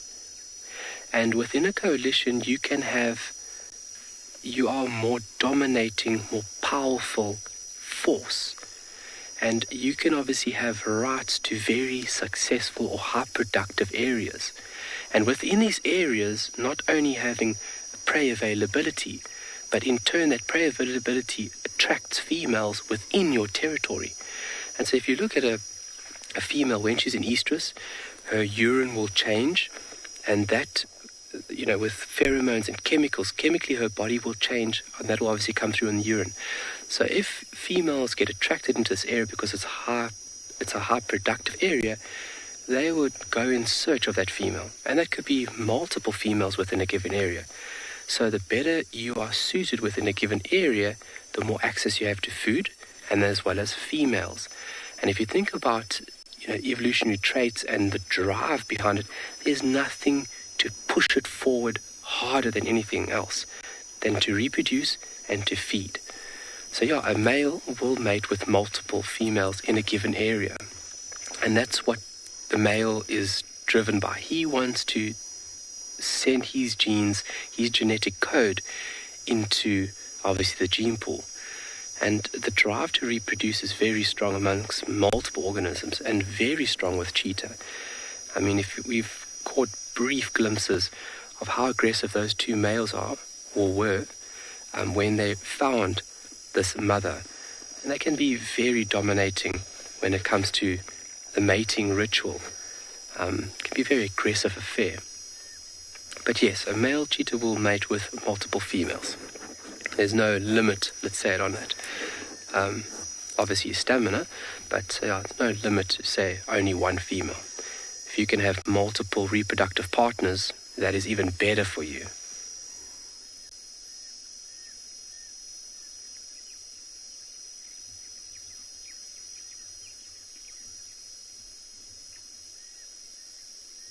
It is a perfect afternoon again. I know I keep on saying that, but it is. We got you guys on board. We're sitting here in this beautiful, pristine environment. We've got the luxury of watching a fairly endangered species. 7,500 of them worldwide. So all in all, what a great afternoon.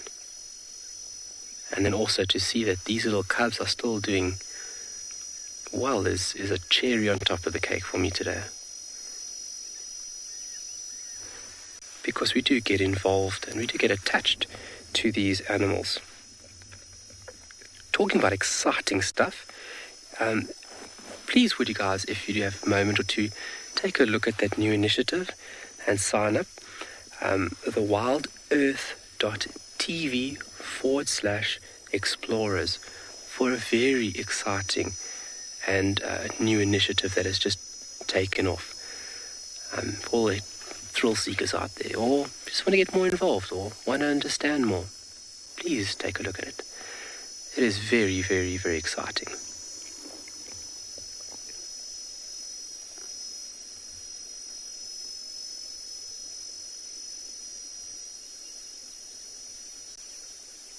So, for example, like the cicada that you can hear in the background, that male is singing, well, producing the sound at his best to try and ensure that he gets as many mates as possible.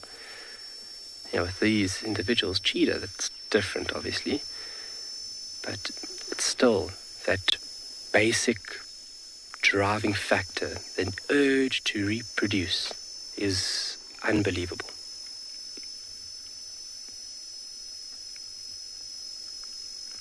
I mean, animals go through very extensive and elaborate lengths to attract a mate, to ensure that they're reproductive.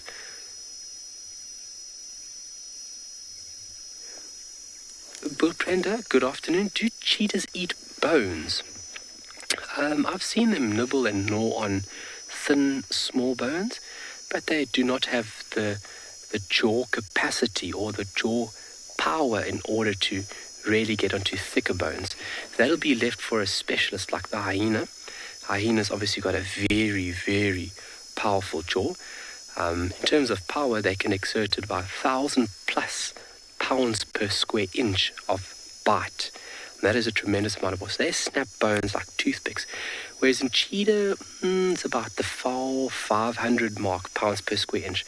So they don't have a tremendously strong bite force in order to cope with larger bones. Smaller bones, maybe on a young antelope, they could definitely break through, but they won't go after bones such as this. Mom will eat around the bones. And if you think about the cheetah's dental structure, it's smaller than that of a lion. So she has the ability to sneak in there and get all the little bits in between the bones. So she doesn't really have to go for the bones. The bone is valuable. If you think about a hyena, they go for bone because of what's inside the bone, which is marrow, which is obviously a very high-priced item. But then you need the tools necessary to get into that bone. Whereas in she's just after the good soft meat, and obviously some of the intestinal organs, heart, liver, lungs, kidneys, that's what she'll eat. The intestines themselves, she'll scrape out and she'll discard those. But small bones from young antelope, they could be broken and consumed. But still a lot left behind.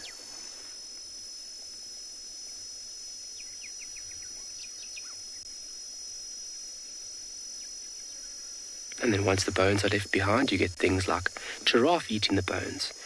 You get the giraffe eating it. You can have, what else? Hyenas eating it. When the hyena eats it, the scat is high in calcium. And then you get a tortoise that eats it. Obviously, the tortoise, to develop its shell, needs extra calcium. So it'll consume the scat of the hyena that's consumed the bone. It's a remarkable circle. We're going to send you off to Taylor, and she has got a bird for you guys.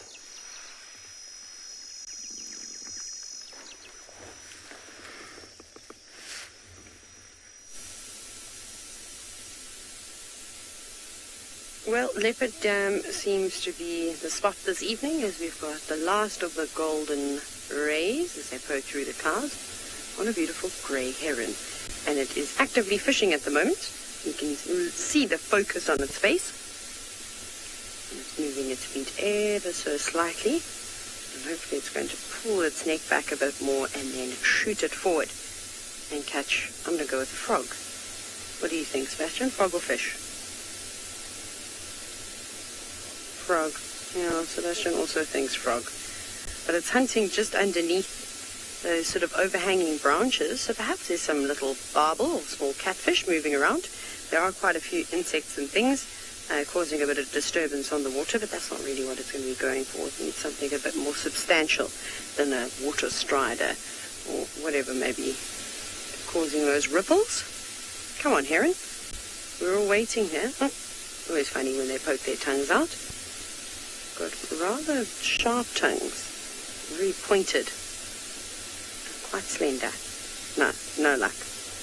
And then, of course, you can see the foam nest, frog nest, that's just behind it, in case you're wondering what that white fluffy stuff is. There will be plenty of them all jotted around the watering holes at this time of year, even all the pans and that type of thing. Not that heron would go digging around and that they wouldn't be very tasty.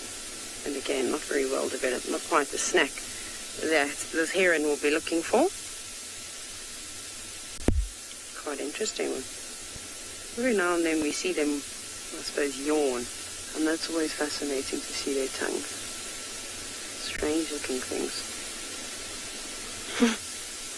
Like a little earthworm poking out of its mouth. I don't know what it's doing. Why are you doing that? It did just before we went live. It did actually strike into the water. Obviously not successful. And I wonder how many times throughout the day a heron would have to strike to actively catch something. But again, they're very much opportunistic. Lisa is a beautiful heron. It's gorgeous. It's really, really stunning. And it would be even more stunning if it could catch itself a bit of sushi. But that might not be the case. But this dam would be filled with frogs and fish. I'm sure there's lots of little tilapia. And like I said, definitely the prominent fish species that we see is the catfish, or a barbel is another name for it. But now this heron is not making any real attempts to do some fishing. Maybe it's just patiently waiting though. That could be another technique. To just stand there and hope that something comes towards its feet. Well, every now and then you see a bit of a twinkle in its eye, don't you? A little sparkle of hope. And that's what that bird is actually doing. It's not trying to feel for any vibrations or anything in the water. It's actively looking for that flash of silver. Or, maybe the mud as it's disturbed and a frog sort of moves from one spot to the other. There are lots of different types of frog species in here. I suspect that there's lots of platanas as well, which is a frog species you don't always get to see because they exclusively live in water. They don't come out onto land at all. And then, of course, the foam nest frogs, so you'll see them around. Maybe not spending so much time in the water, but rather perched on a branch. Definitely reed frogs, cacos, bubbling cassinas, you name it. All lingering about the water's edge. Although the amphibian species have gone quiet. Just been hearing the bushveld rain frogs mostly in the evening and the odd raucous toad. But otherwise, that's about it. I suppose the breeding is done after the first big rains that we've had.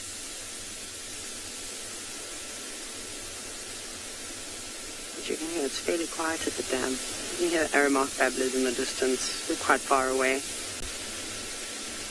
Normally always a ring-necked dove calling too, but not today.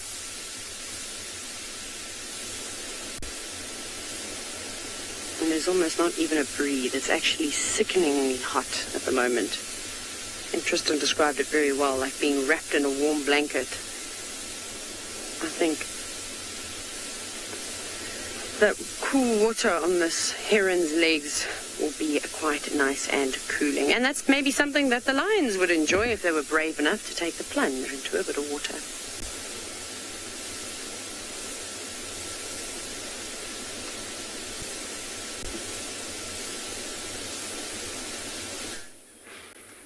Welcome back to And Beyond Ngala, everybody. So I thought it would be a good idea to come and follow up where... Oh, just listen quickly. I don't know if you can hear it, but there's a greater honeyguide that's calling. Quite a cool bird, actually. Not one that we hear too often. Now, back to lions, sorry. So we decided to come and follow up where we left these three this morning, and they walked quite far. I don't know if you remember watching them, particularly these little cubs would kind of lie down at stages and say, I'm ready to sleep here, but mom would keep going. And then when she decided she was going to stop, then there were Impala's alarm calling. So they've walked quite far today. I mean, the cubs' heads are already up, but look how flat and tired mom is. She's really trying to conserve energy. Not even a flick of an ear. She's really out, breathing slowly. Oh, swallow. But, so I thought I'd come here, see if there's any activity. I mean, you can often count on the little ones to be moving around. Look at how this one's also, there's a bit of ear movement. Yeah, so fast asleep. enjoying that cooler grass, I'm sure. And I also came and sat here, and particularly while we're sitting here, the tracks of that male lion that I was following this morning as well, they kind of cut off not far away from here, which made me kind of think that maybe she's going towards them. So yesterday as well, remember that male lion roared incredibly early, even earlier than it is now. And if he does call, it'll be interesting to see what their response is. This would be quite interesting to go and find him and see if we can't follow him. Tracks of the rest of the pride, or it looked like the rest of them kind of crossed into the Kruger this morning. So that roaring might encourage them to come back for tomorrow morning as well. Look at this one staring right at us.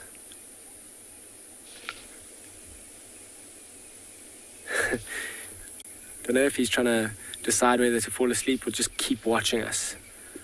This big interesting shape in front of it. So I mean, it's always interesting to see how these animals kind of develop and react around vehicles, and it takes a long time to get animals that we say habituated to how these vehicles sound, how they smell, how they move. But a lot of it goes into actually the sensitivities around it. You've got to try and be as respectful as you can towards these animals, and if you ever kind of see any reaction from them when you're starting to come close, it's kind of a good idea to stop and then view from there. That's them saying you're too close, and through processes like that you actually get them to become more comfortable, and they almost see this vehicle as a natural shape or a big animal. I mean, vehicles in terms of history and things are quite a new invention, and they've never really had a reason to be threatened by a vehicle, and because of that they behave quite relaxed as if we weren't even here. Whereas people, you'll see if you get out of the vehicle or even stand up in this kind of a position, they'll realize you very quickly, that very familiar shape of a human, which since the beginning of time has almost been a predator to these animals. It's ingrained in them. So you'll see when you're on foot or when you stand up in a vehicle like this and you break that natural, that great big vehicle shape into a human that's standing up, they react completely differently.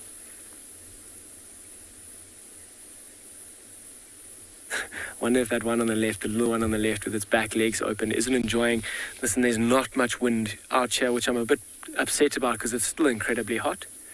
So I'm going to send you over to Tristan with his baby leopard while I spend a bit more time with these three.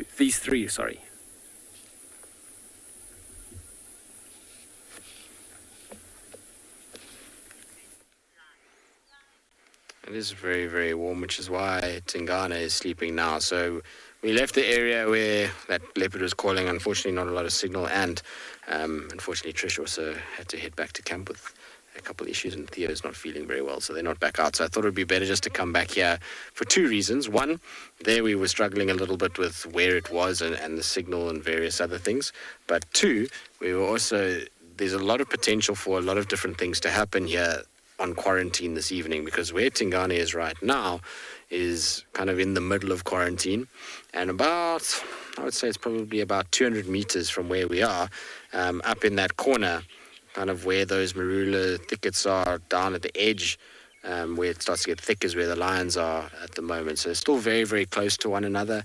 The wildebeest are kind of slowly edging kind of towards these guys and in between them. So there's going to be prey animals, there's going to be lion and a leopard, and lots can kind of happen. Initially we would have left this to Trish because she was here this afternoon, but because she went back home, it made more sense just to come and see what happens rather than, you know, things happening without us being here and me kind of scratching around without anything in a fairly kind of dodgy area from a signal point of view. Anyway, Tingana is fast asleep. He went for a little afternoon walk, and now he's kind of having a nap. I think he's just biding his time. He's waiting for it to get dark, much like what the lions are. So both predators have the same idea, but you would think Tingana would have learned from this morning that there are lions here and not to kind of stay in the area.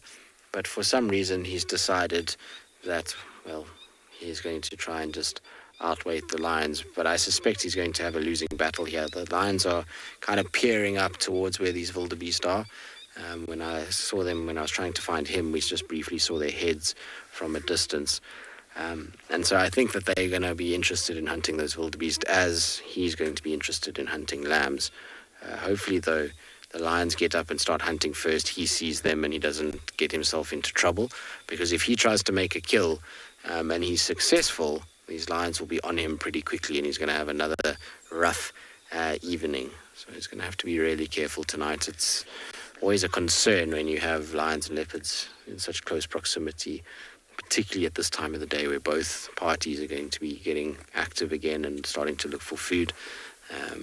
It always can bring about a little bit of a clash.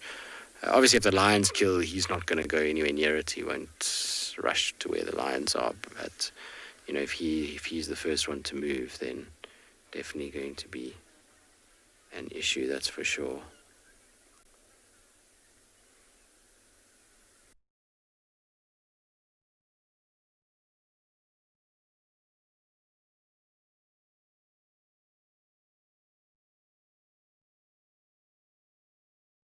The lions, the leopards, the wildebeest, the impalas, it's plenty happening so close to camp, which is amazing for this time of the year.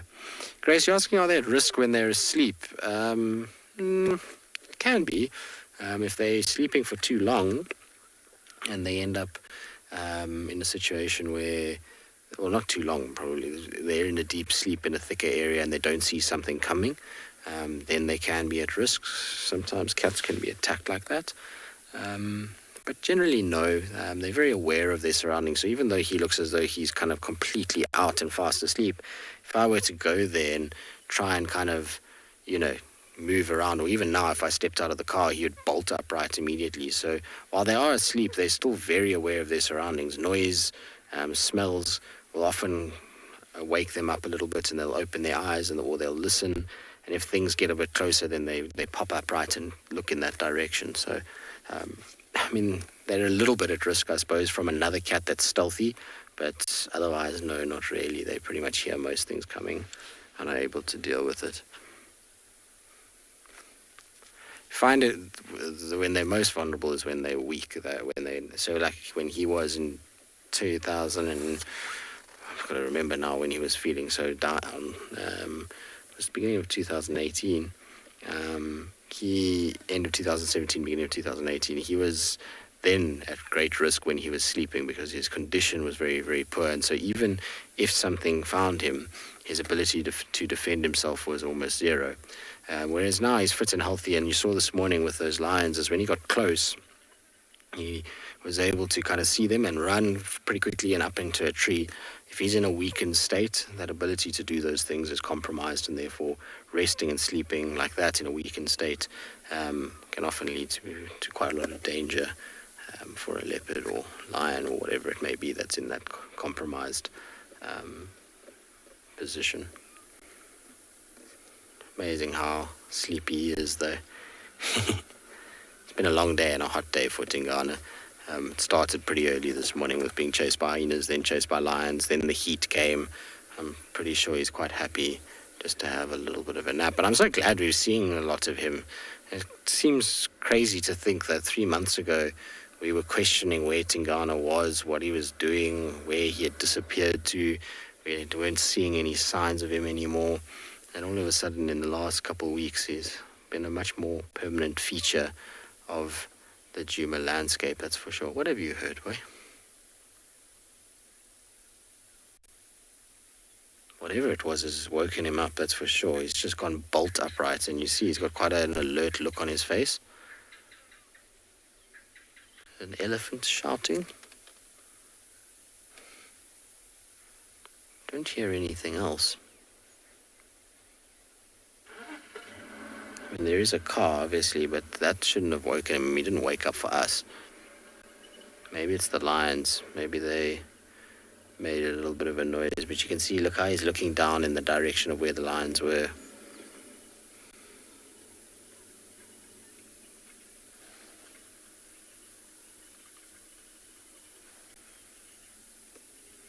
What's wrong, boy? What woke you?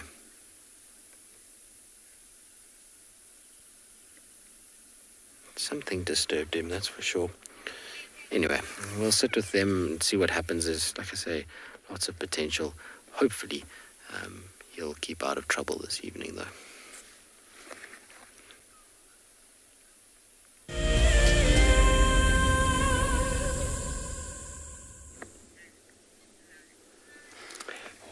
wonderful way to spend an afternoon with these majestic creatures.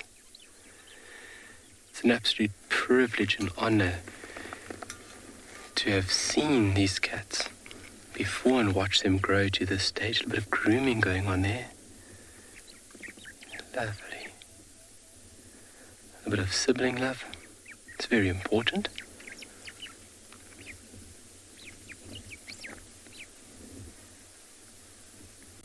But such a beautiful sight.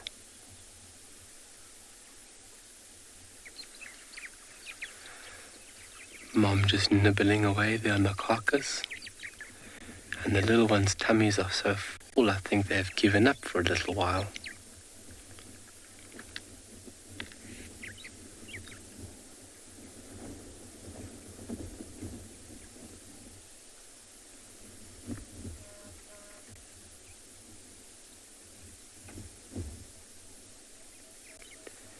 Gentle breeze blowing in from the west. Sun still warm. But definitely the cool of the evening is approaching us.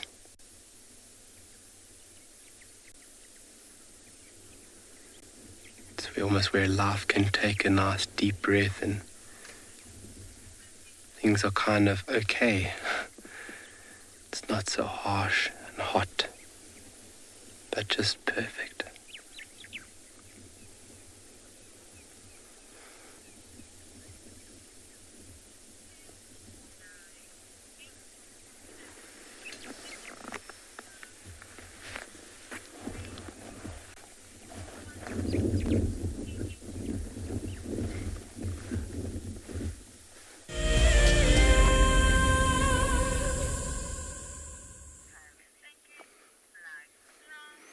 As you can see, it's a beautiful evening on quarantine. It's very pleasant just to sit here. We've been left now by ourselves and there's no noise. There's just the sounds of nature and a leopard, 3 lions and elephants. Oh, the lions are about to get chased. You can see an elephant walking straight at them.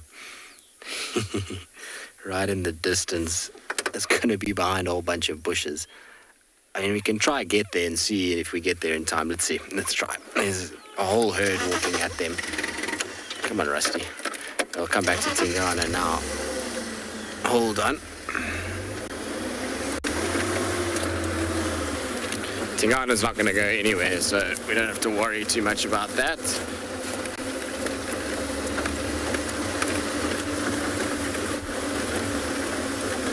The lions might have already moved because of these ellies.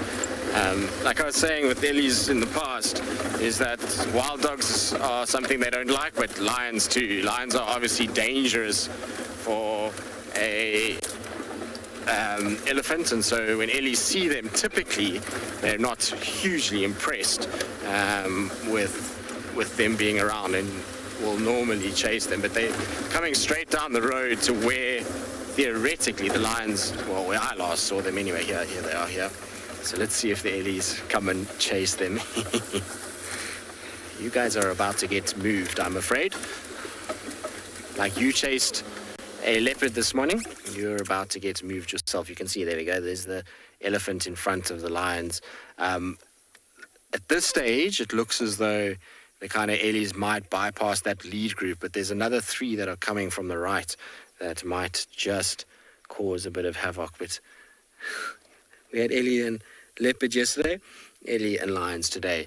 Isn't it crazy that 3 of the most iconic animals in Africa that people travel the world to see are within 100 meters of each other at the moment? It's just ridiculous to me when you see these kinds of sights.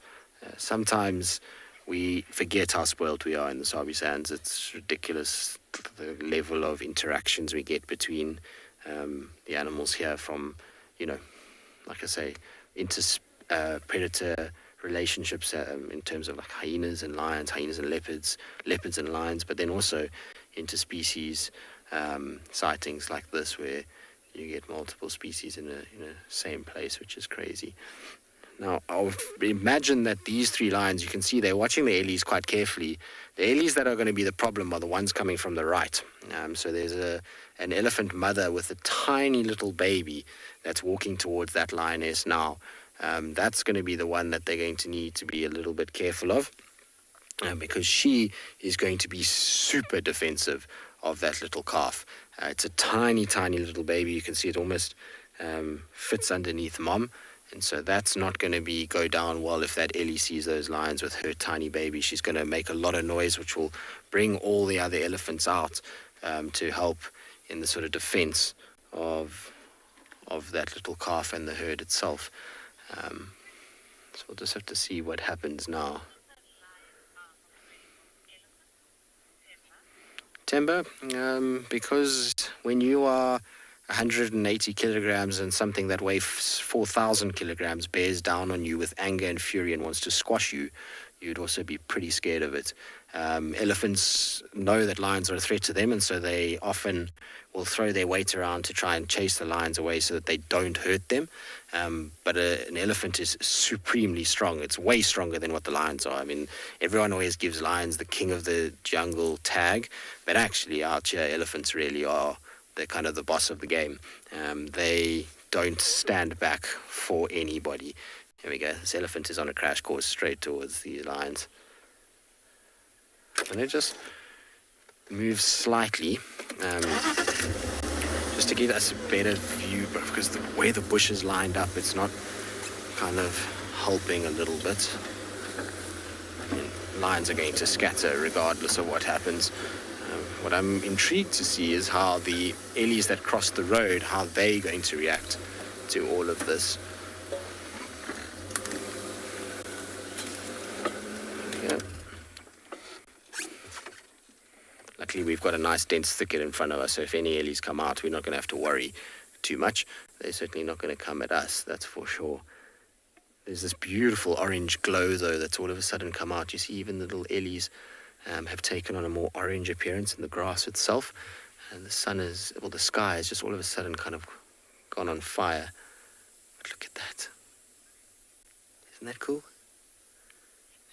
Like I say, that little baby in parts of Africa, so not here so much because our lions don't see that as food, but that little baby in places like Wangi, Savuti, that would be something that lions might try and have a go at. Our lions here don't see that as food, though. But watch. You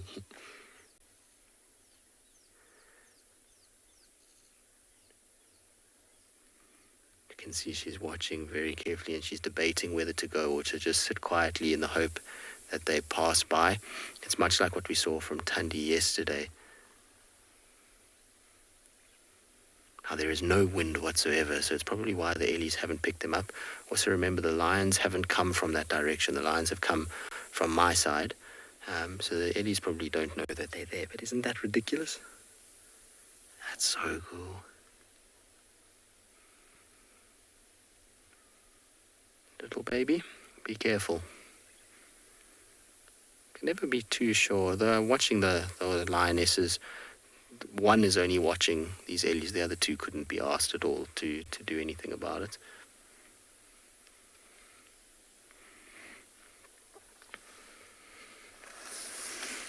So I don't think we're going to see them kind of trying to hunt that baby, but at the same time, you've also got a situation where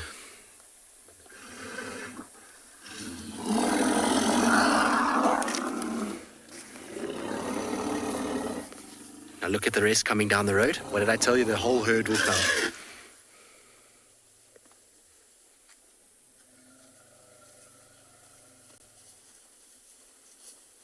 See how the whole herd comes to the aid.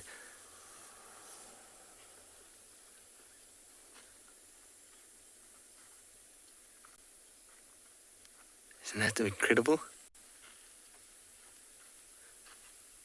So everybody hears that trumpet and knows immediately that they need to come to the defense of the little baby. And so the whole herd has come through, bulls everybody, and they form a united force.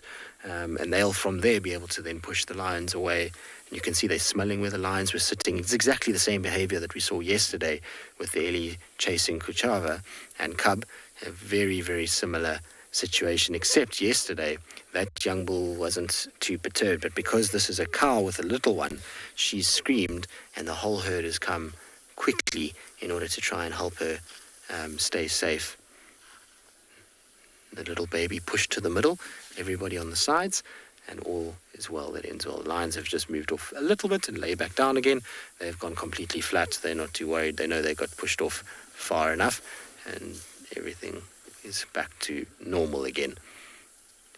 Except for that elephant's ear, which, as you can see, is slightly bent over and not looking great.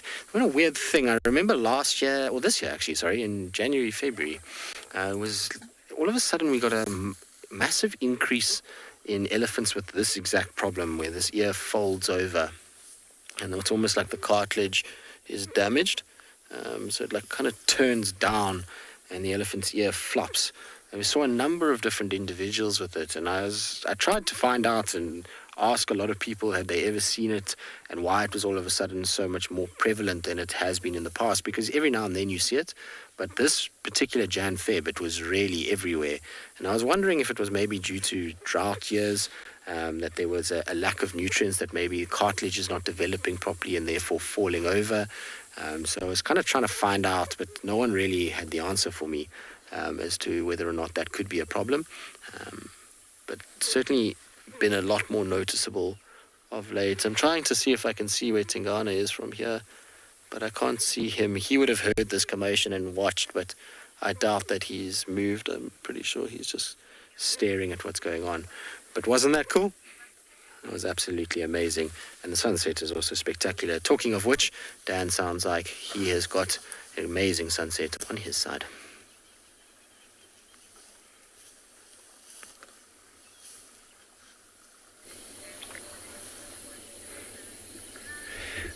Welcome to our lovely sunset this afternoon, and I've kind of just popped into the riverbed, and if you look at the bottom of your screen you can probably see almost 500 meters of riverbed before it turns away, and that sky above it is just magnificent. The dense banks on either side, this incredible tree canopy that goes along the banks of this riverbed with that stunning sunset in the background.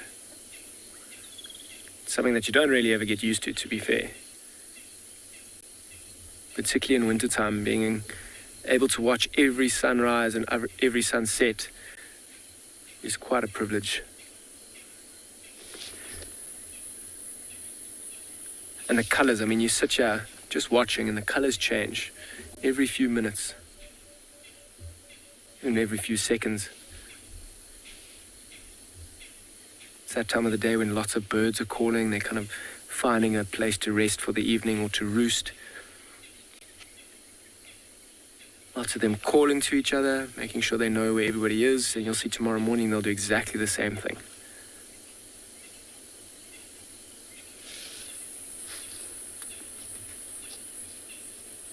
There's so many different layers in that sky as well. I mean, the different clouds are producing different colors. And you'll see it'll go more from an orange, yellow now to maybe like a more pink, red as it gets a little bit later. But it's amazing how quickly it disappears, the color. So if you're not careful, you kind of just miss it.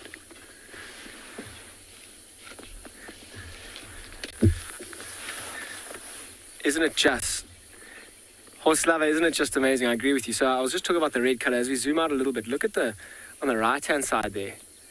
Look at how that's gone purple. That's crazy, huh?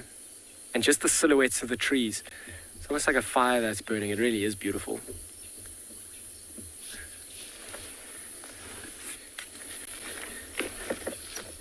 I mean, it's a really good idea to just keep quiet sometimes and just listen to what's going on around us.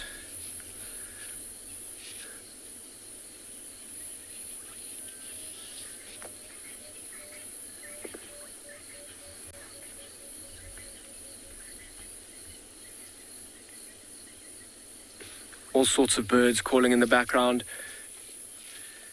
It really is an amazing time of day. It's my favorite. In fact, some people prefer waking up in the mornings and seeing the sunrise. To be fair, I struggle a little bit to get out of bed sometimes, so a sunset for me definitely takes the cake.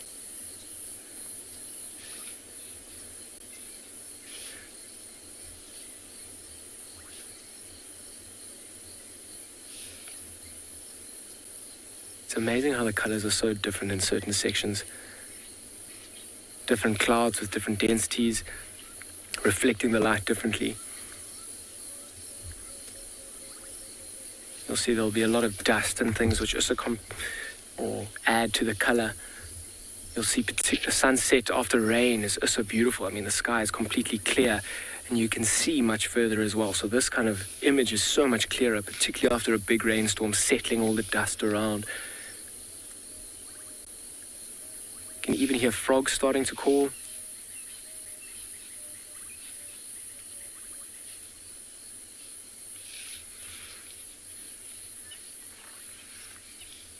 So I'm going to keep going in this riverbed, and it is that time of day when the nocturnal animals are starting to move around. Maybe if we're very lucky, we might find a leopard on our way back in this riverbed.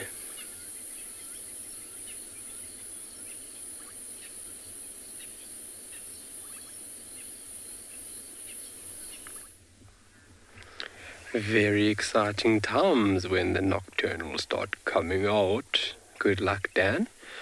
I'm sure you will find what you're looking for.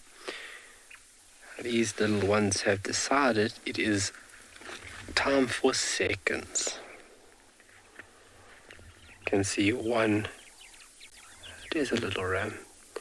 The one's belly is so full on the right. You get the one on the right. Look how full this little one's belly is. There's a food baby in there, folks.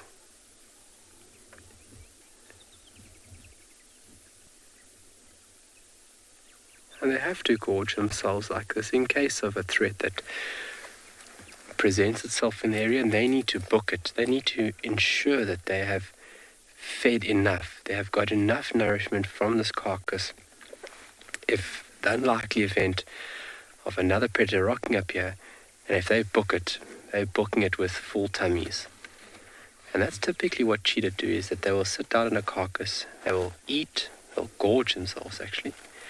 And once they are finished, they are out of there. But you can see Mom still being very vigilant, because it's getting more and more risky, let me say that, because night is starting to approach, and that's when other larger carnivores start roaming about. She's also decided that it's time for her to tuck into a bit more. I don't know where she's finding the extra space. Must have a secret pouch somewhere. Their tails are starting to develop quite nicely. You can hear them just pulling past some ligaments there.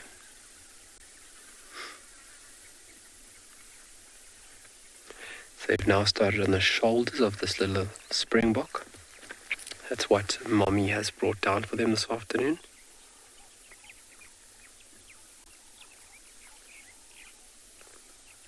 See how she's twisting. Oh, that dummy is so big.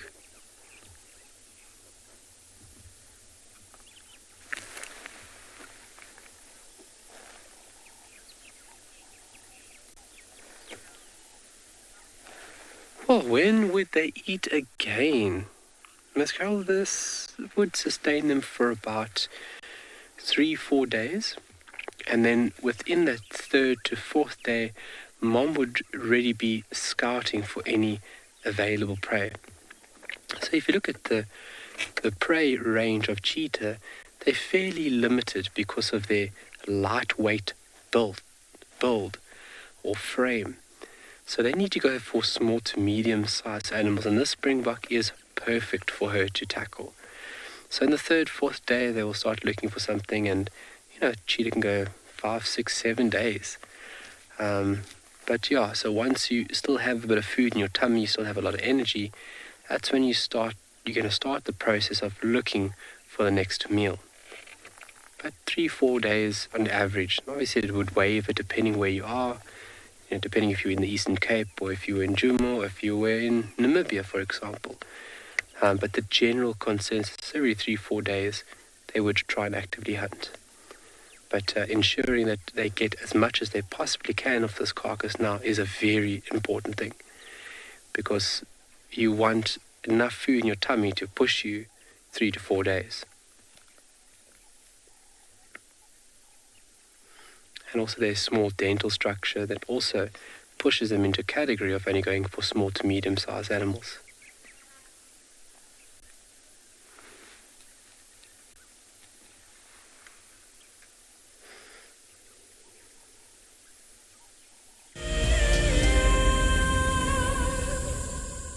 Wild Earth is launching our brand new Explorer program with an opportunity to win a very special Wild Earth expedition. The lucky winner will get a behind-the-scenes Wild Earth experience at the magnificent and beyond Ngala Tainted Safari Camp. The prize includes a 3-night stay for you and a friend with a chance to sleep out in the unique Ngala treehouse. Become a Wild Earth Explorer and stand a chance to win this and many other prizes. Terms and conditions apply.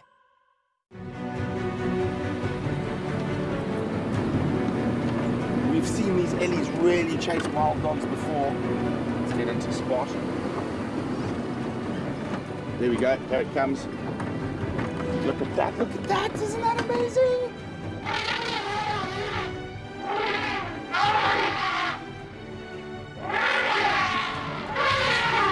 Expect the unexpected here on Wild Earth daily. This is Rusty. He's my favorite vehicle, and we've been through all the good times here in the bush. Now, if you feel a connection to Djuma Game Reserve like I do, then we have a fantastic opportunity for you. You can have your name engraved on a brushed metal plaque just like this one, and we will attach it to Rusty so you can always be with us on safari in spirit. We will even send you a digital photograph once your plaque is mounted on Rusty. Spaces are limited, so grab your spot now. Join us around the fire as we have our very first Wild Earth Explorers Fireside Chat. And what that means is that if you are an explorer, we're inviting you to come and join us so we can chat about the greatest highlights of 2020. We will be chatting about our favorite characters and what they have been up to during the course of this year.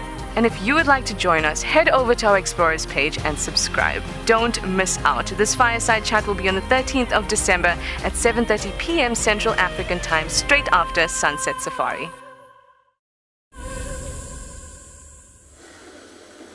As you can see, our lions are on the move, so we're just following them. Tingana is still sitting.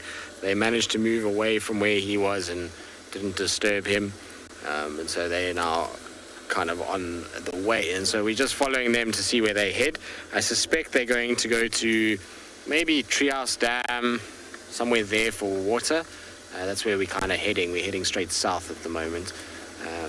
So I'm thinking that's where they're going to go. It's been a hot day, so water will be a priority, but isn't it amazing how the bush works? I think it's quite funny. You can be the bully one moment and then you are being bullied the next. So from this morning where they were doing the chasing, they got a taste of their own medicine this afternoon, where they were chased themselves. You can see how quickly they scattered. They don't stay long when elephants put the foot down. These guys know that it's then time to get out of the way pretty quickly, otherwise it's going to be pretty dangerous for them. We're trying to just kind of roll with them. They're moving pretty much to where I expect them. In fact, I'm going to go around them and we'll catch them coming out because it's going to be difficult to film them through all of this. So let's just go around this little 2-track. Will split us out exactly where they're going to come. They're going to be just in front of us fairly shortly. Just need a little bit of light of my own just to see where I'm going.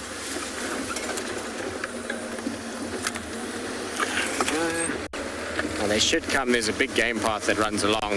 It's kind of running parallel with me at the moment, and so it should join me in the next probably about 10 meters. We'll see them kind of emerging out of this thicket. I'm just going to get through here. And then we'll turn around and they'll come out, hopefully, if all goes according to plan, exactly here where we are now. But like I said, we're just going to do a bit of a turn quickly so that we can face them. And there we go. They're coming straight to where we are.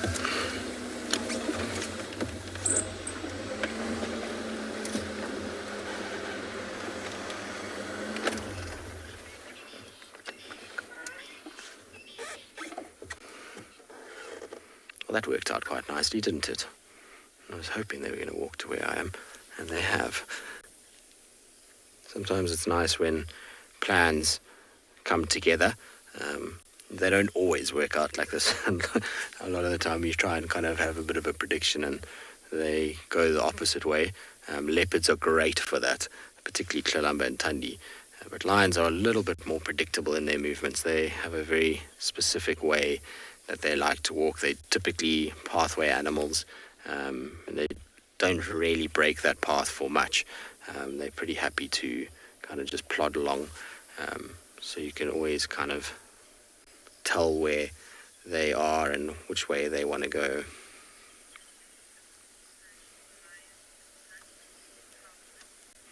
Calvin, anytime really. I've seen lions hunting at night, during the day, early morning, late afternoon. When the opportunity presents itself is the best time to hunt. That's how I always see it.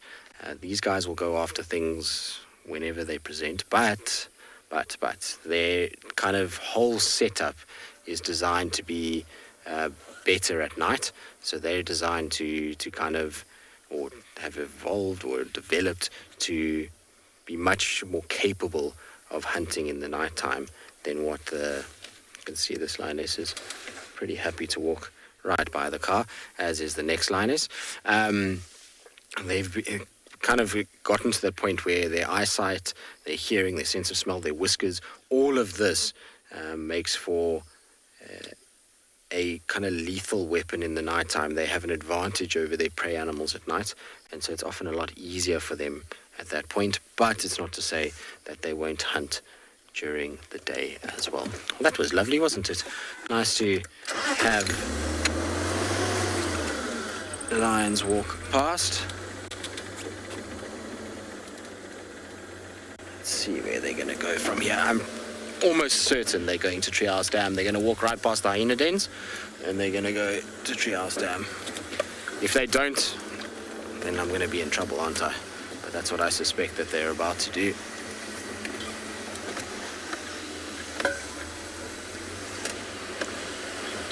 They're walking in that right general vicinity. The most epic sunset tonight as well. The sky was an absolute fire. There was this beautiful orange that popped out of the sky, much more so than even last night. And last night we had a great sunset too, especially with that leopard in the tree. It was amazing. But tonight the color is just that much more intense than it was last night.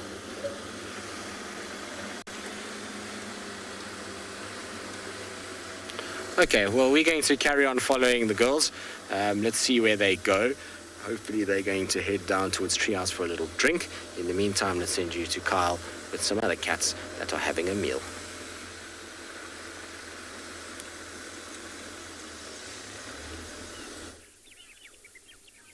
What? Tristan following a lion? No, I don't think that's right. I think I heard that incorrectly. These little ones are full of food, and they just snuck around the tree there now to laze about, and Mom's still enjoying herself, enjoying her prize. It's got to be such a rewarding feeling if you're capturing your own food like that. You know, when you lay back and you take everything in, it must be such a humbling sensation. I don't know if they have or feel that, humbled. I don't think so, but if I was an animal, I would definitely be humbled, because the skill and the odds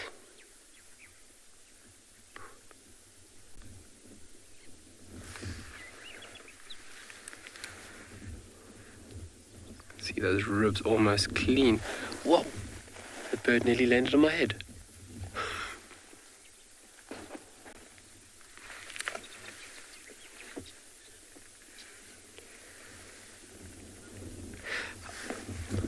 How long do cheetahs live in the wild? Well, that depends on where you are. So, I've heard and read of cheetah living captivity, so on a farm basically, and that cheetah reached a ripe old age of about 23 years of age. But that is obviously in an unnatural environment, or controlled environment, let's say it that. But in the wild, life expectancy of a cheetah could be anywhere between 12 and 14 years. Males, generally, you're looking at actually anywhere between 8 and 10, obviously because of the sheer pressure that they have from other carnivores. And if you take a look at where you are and also carnivores within the area, that number, that age maturity would also fluctuate depending on other species within the area. But a given rough figure, anywhere between 12 and 14 years would be a rough 8 to 10 years, sorry, my apologies, 8 to 10 years would it be a rough figure for a cheetah's life expectancy.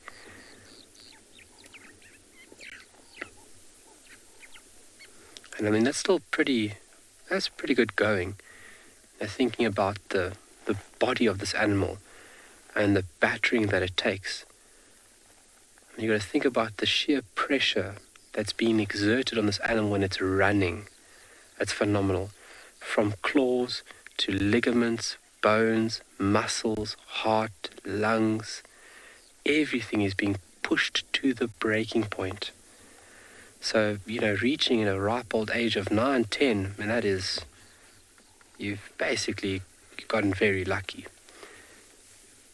And then you're taking disease into account, you take in poaching, you take in, other factors. There's so many factors that cheetah are dealing with, and not only cheetah, but all large carnivores. And that's because habitat is being destructed at a scary rate. And animals like this need very large areas into which they must roam. So there's been females in Namibia that have had a life home range of 1,000+ kilometers. And because they wander so far, that's what puts them into conflict with humans so much, especially farmers. And obviously, you've got to protect your livelihood. But, where do we draw the line to say, we should rather look after an endangered species before we look after sheep? The government should subsidize for that sheep, because this is everything to us. This brings in, in terms of revenue, the country, it brings in a very large portion of the revenue, and it is a vital component of the ecosystem, these carnivores.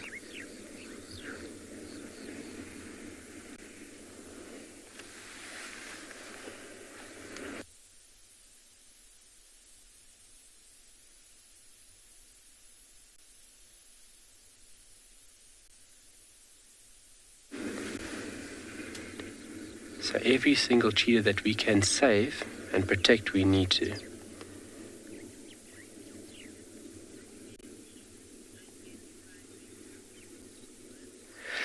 Morgan, that's a very good question. Can male cheetahs identify their cubs? Morgan, sure. I'm actually really not sure about that. In my stomach, deep down in my tummy and my gut, it's telling me no. I don't think male cheetahs would be able to recognize their offspring. I don't know how much research has gone into that, but that's a very intriguing question, Morgan. And what I'm going to do is that I'm going to get out so I haven't done this for a little while, but I'm going to get out my pen and my notepad, and I'm going to jot that down.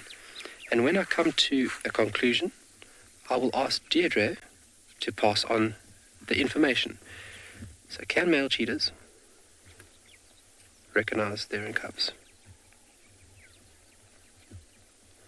And I'll make sure that information comes across to you, Morgan. Great question. It's questions like that obviously guides really, because from there you're extending one's knowledge.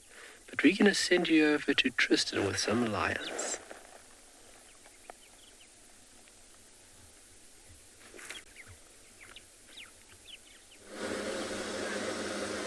Indeed, I'm going to just turn my lights off now. I had them on purely based on the fact that I needed to see where I was going, because otherwise you hit nasty little stumps on the edge of the road and get yourself into trouble. So that's why we kind of drive with the lights on, but when we're actually filming, we do it with the lights off. Unfortunately, as much as we would love to follow, I would love to develop something that you could drive and see, and then you don't have to have your lights on. It would be much better, but that's unfortunately doesn't really exist. Most of the kind of things that you can wear on your eyes don't really make for great driving abilities. They typically magnify things slightly, so it's quite tricky. Now, I was just chatting about to Johan, who's on the vehicle with me, and we were talking about lions and how if you're ever with them, the easiest way to follow them, if any of you ever do your own self-drive safaris in Kruger and places like that, if you ever get a situation like this where there are lions walking down the road and you have a vehicle that can go into low range, for some unbeknown reason, and weirdly enough, if you put your car into low range first gear, you will drive at the exact same speed as what lions walk. So bar that they don't stop, like they're going to stop now, so I'll have to brake, but otherwise the rate of their walking and the rate of my driving is exactly the same in first gear low range. Isn't that amazing? I don't know why, it's very, very cool. Certainly makes driving a lot easier because otherwise if it wasn't the case, you're constantly kind of changing up, down, and you're having to use your clutch all the time, which can get pretty tricky at times. And it's not ideal for the car, whereas in first you just kind of roll along with them. I think they've picked up the scent of the hyenas in this particular spot. They were just sniffing around. I know there's a little latrine for hyenas here that they use. It's also not far from the den, so maybe they can pick up the smell of dead things. Obviously hyenas take carcasses to their dens, and so often there's a bit of a scent that lingers around there, particularly if you've got a sophisticated nose like these lions do. But hopefully they're going to just bypass, and we're not going to end up with too many issues when it comes to our lions. I'll just try to catch up a little bit with them so that we can kind of get them back into our IR range. The IR has only got a certain kind of field, and once they get out of it, it gets quite dark quite quickly. But the idea behind all of this is obviously when we're in IR is to view these animals with the least amount of disturbance as possible. It's not something that we want to do in terms of disturbing animals. We want them to be able to walk around without any light shone on them. Because even, when they're kind of going through the bush, if you're shining a light following them, a number of things happen. You often attract things like hyenas, which can lead to, in the case of a leopard, let's say, a loss of a meal. Also, you're showing them to any potential prey items that are around. Whereas when there's no lights, they're doing what they would normally do. There's no kind of additional illumination on them.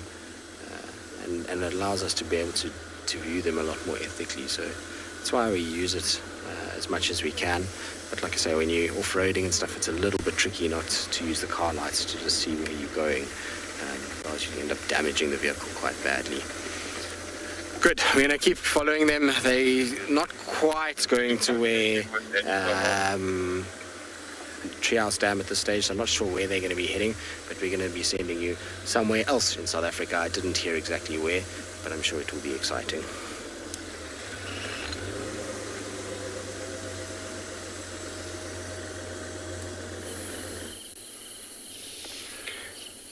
Welcome back to And Beyond Ngala. Now, what actually brought our attention to this tree was there were a pair of woodlands kingfisher that were calling incredibly loudly. And I mean, it's all completely dark. It's probably some of the last calls that they're going to make for the evening before they wake up tomorrow. And for a long time, I thought that this was the woodlands kingfisher we were looking at. It's incredibly difficult in the dark to tell you exactly what it is. But just by that kind of chin strap, that lighter color, that chin strap, that long bill, my guess would be a European bee-eater. I think we actually got very lucky finding the bee-eater. The woodlands kingfisher came here, and I was like, BK, that's a bird up there. And he was like, it is a bird. But it's not the woodlands kingfisher we were looking for. But it's still amazing. I mean, and Tristan was just talking about the IR light. This is an amazing advantage of having it, is being able to view this bird who's actually up in the tree there sleeping. Always going to spend the rest of the evening sleeping before it wakes up tomorrow and starts its day. So I've got no lights on it whatsoever. And if I look up to my right-hand side, it's just a dark tree. But with this amazing IR light, we can watch this bird without disturbing it whatsoever. It blinks every now and then. You can see the reflection in its eye. But if we did shine a spotlight on it, I'm almost certain that bird would fly away.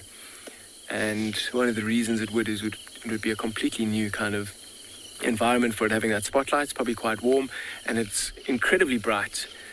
So that would confuse this bird, and it may even fly. And particularly once it does fly, I mean, their nocturnal vision isn't amazing, these daytime or diurnal birds. So when you do shine a light on them, their eyes, similar to ours, when you walk into a room and the lights get turned on and then off and you can't see, it takes a long time for your eyes to readjust. When that bird has to fly out of there after having a spotlight on it, and it has to try and find another place to land in the dark, it's very tricky. It would have found that place just before it got dark and kind of settled in there. I'm sure because, or it's a black cuckoo calling. I think it was Kyle a few days. I've always remembered this call going, I'm so sad, but I liked it, I'm so glad. I like that one.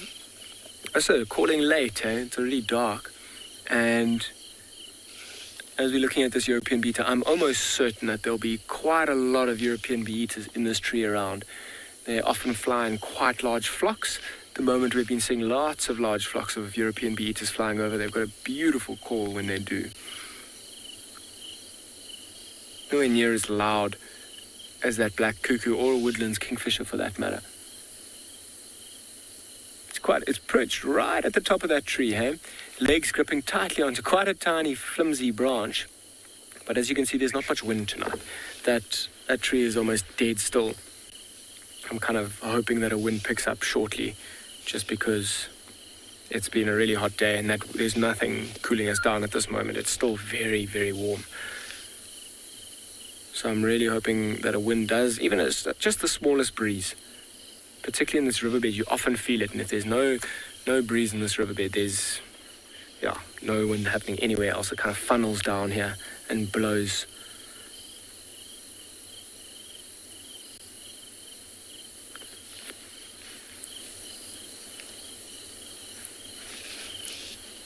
So let's let this European bee-eater, or I think it's a European bee-eater, rest for the rest of the evening. I'm going to keep going and see what else we can find.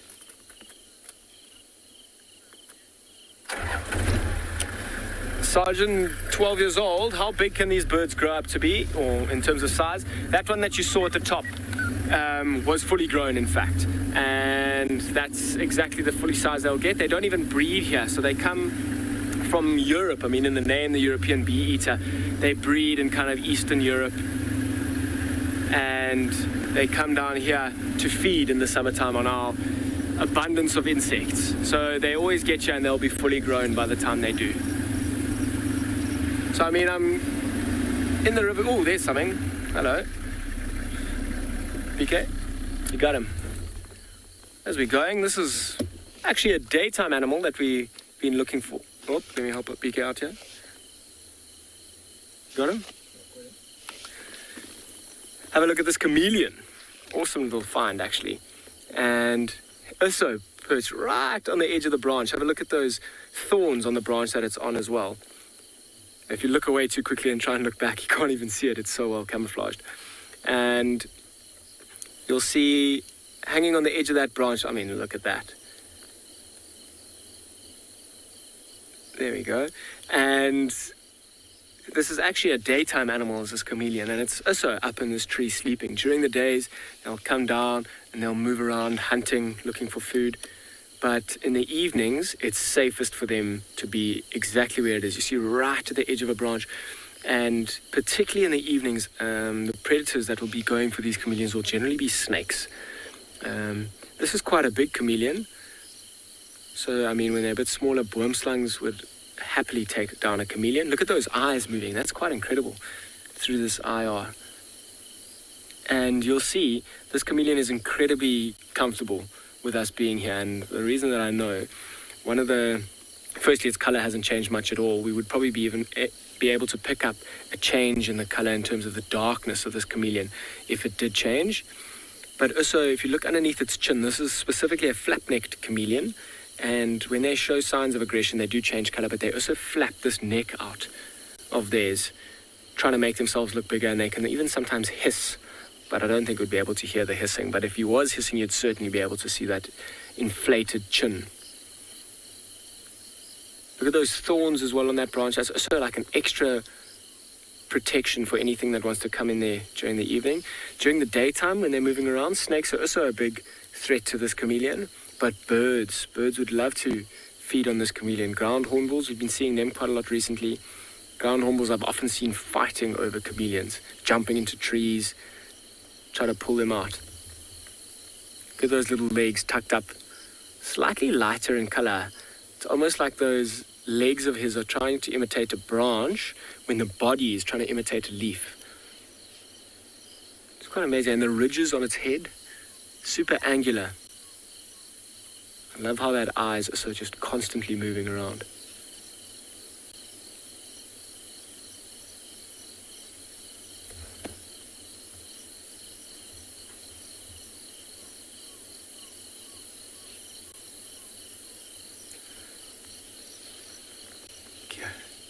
Okay, I'm going to keep going in the riverbed, seeing what other little critters we can find this evening. In the meantime, I'm going to send you to Kyle and his cheetah.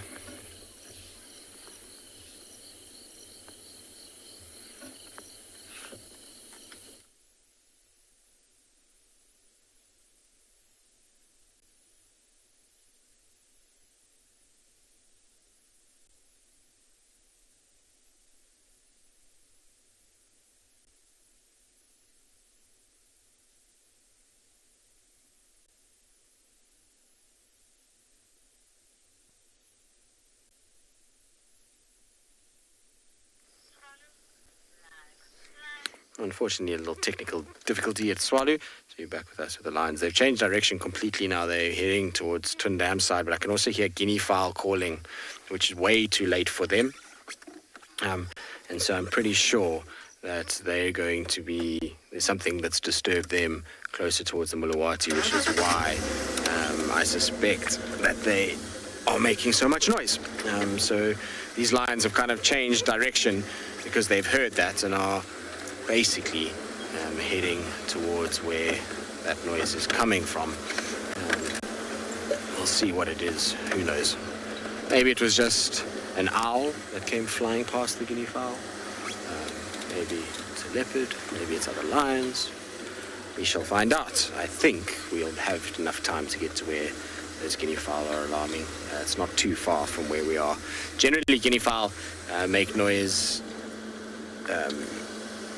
during the day. They're not a nocturnal bird, so only when they're really disturbed at night will you hear them calling like this. And it is pitch black here. It's no longer any available lights. If I don't have lights on, I can't see anything.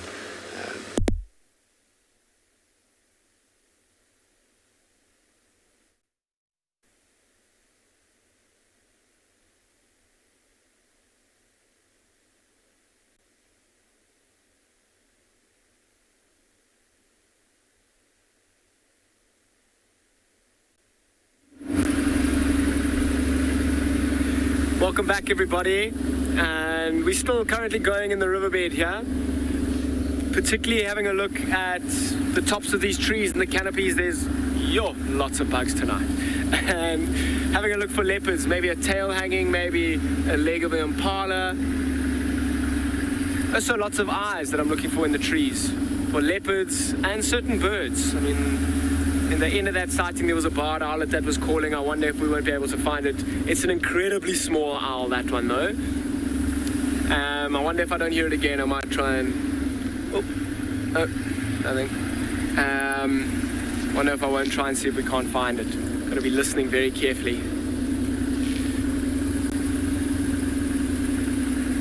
It's such a treat being able to drive in this riverbed. It gives you a real good scope as to what's around, and I mean particularly on the banks is where the larger trees are, and it's also a little bit easier on the banks where there's that extra elevation so that a leopard doesn't have to really climb all the way from the bottom of the tree. It can almost jump a quarter of the way up the trunk and then take its carcass up into this tall tree where there'll be branches for it to hang on, and because of the size of the tree, often lots of horizontal branches.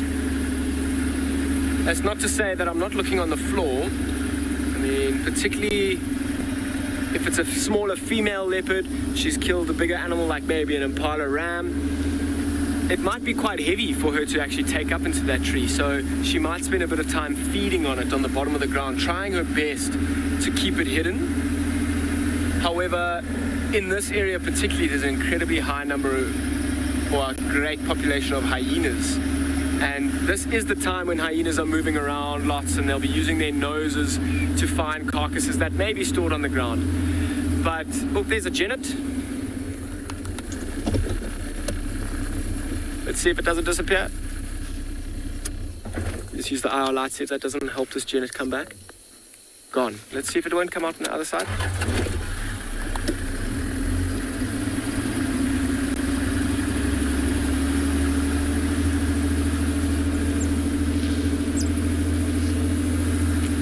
Got into a spikethorn thicket. I mean, I wish... Oh, here it comes, here it comes. Turn the lights off on the edge of that side. Let's see if he won't come out. Let's stop here for a moment. It was on the outside there, Beaks. It kind of popped its head out, and then... Yeah, you got him. There it goes. Awesome. Just strolling through the riverbed. I mean, how's that for a difference in behavior? Once I first spotted it with the spotlight, and that's all the spotlight's there, is to actually find the animal initially, because I'm sitting in the complete darkness at the moment.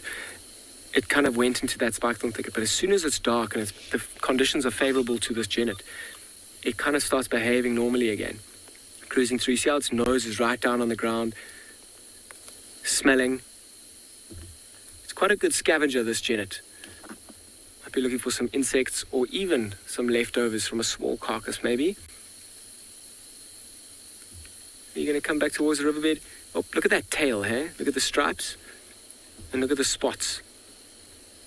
It was that scent marking there. It looked like it raised its tail up there. Now, I know we've been looking for leopards in the riverbed, but that scent mark has got an incredibly distinctive smell. It actually smells very similar to that of a leopard's scent mark. People say, and I actually completely agree. Now that this genet's gone, I'm going to keep going. It smells just like freshly made popcorn, which sounds strange, I know. But it is exactly what it smells like. And you'll smell it in the mornings. Particularly if you went there now, you'd smell it very strong. Is it back again? PK, you see there? Let's see if it doesn't come back into the riverbed here.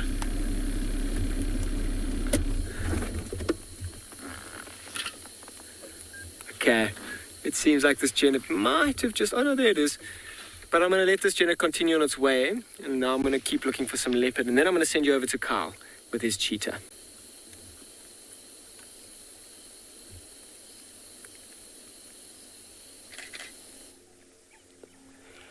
Nice one, Dan. Genet. What a fantastic animal to view. These little cubs with full bellies are starting to venture and wander away from mom. And that's typical of young animals. Eat, sleep, and play. That's all they need to worry about now, which is great. Because this play behavior is obviously developing them in the manner in which they need to. So obviously muscles, coordination, developing skills on how to run and chase and grab. And mom just calling them back. Uttering the soft, almost like purr, grrr, saying, come back here, guys.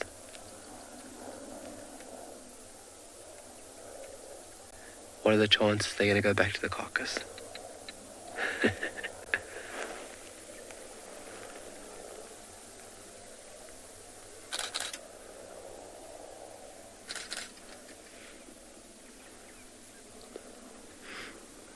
And mom just taking it easy there.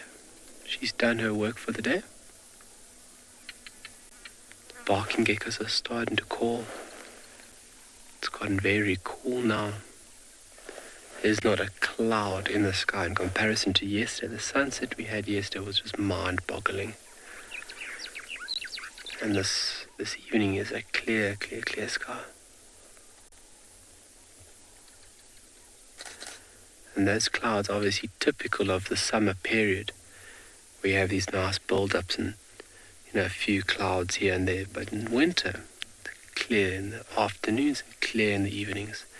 That's some of the best time to stargaze on swallows in winter period, when the sky is absolutely beaming with stars.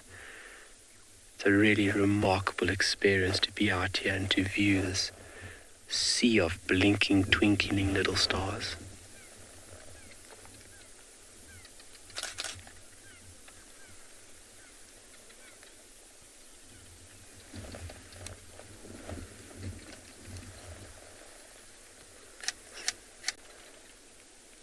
So maybe we should stick around here for the evening. Doesn't look like there's any carnivores in the area. So hopefully they'll continue to feed on this little carcass.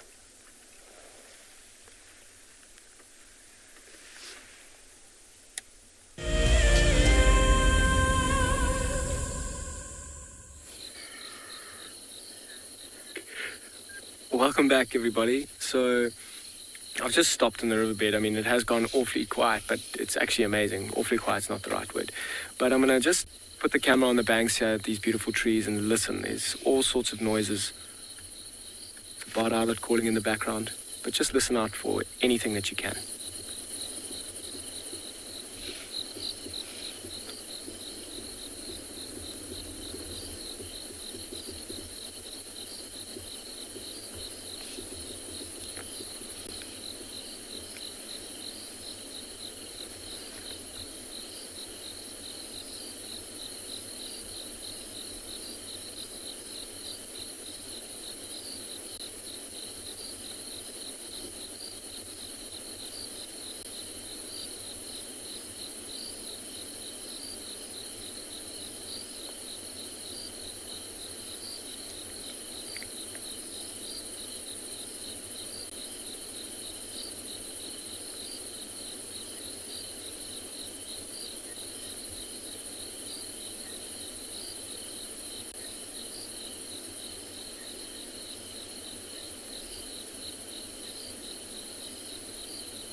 It really is quite amazing to just sit in silence sometimes. And I know I mentioned it earlier about there being lots of bugs tonight. I'm sure you can see the ones that are flying around even in the darkness. When you turn on your lights, it almost attracts them. So there are lots of insects around at the moment. The nocturnal birds are going to be having a great time tonight. I'm going to keep going, everybody, see what else we can find this evening. And if not, we'll see you tomorrow.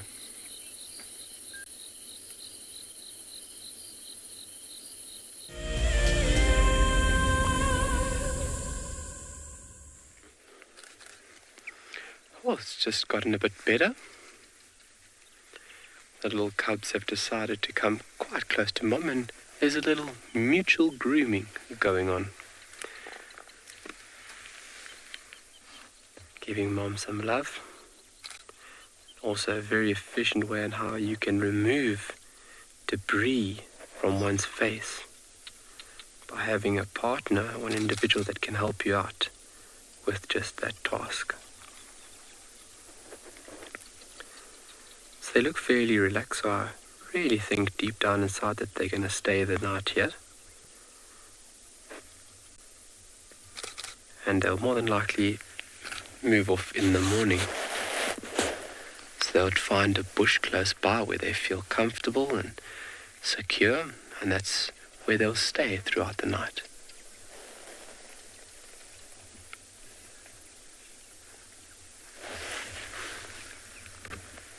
FC, there was a break in comms. Can you re-go with that comment, please?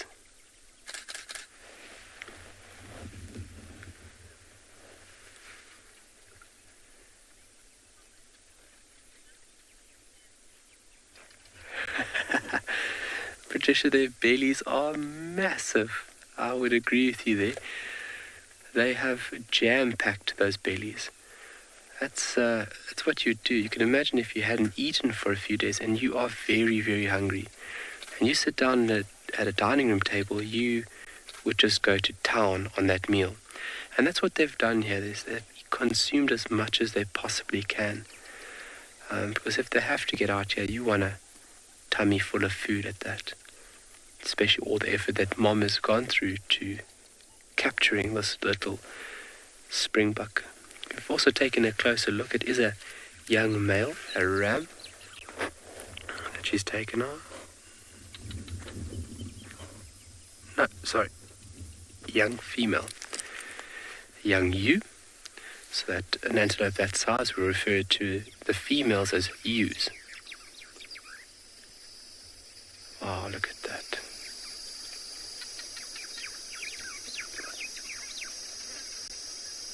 Can hear the white-browed sparrow weavers in the distance saying goodnight.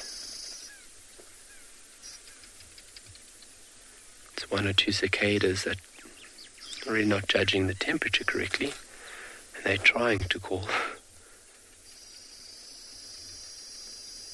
Those muscles don't work very efficiently under cold conditions. But having fur like these little individuals is a great way of staying warm. And obviously being able to generate their own heat from metabolic activity, breakdown of cells and proteins, generate energy. And a bath session is going on now. So keeping that coat in tip-top condition is very important for them.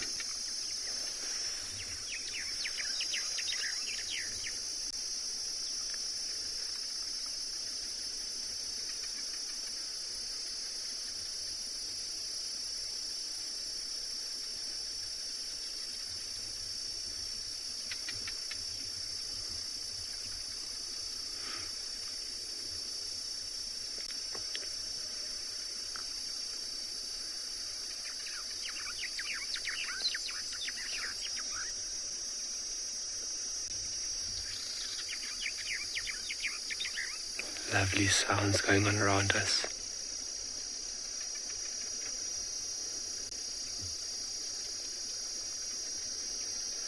And just a perfect scene to end off the evening.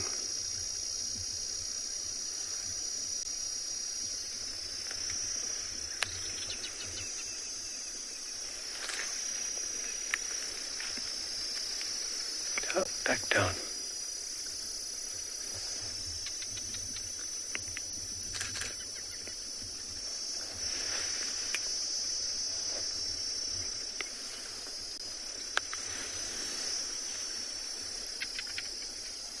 Barking geckos very close to us, all calling.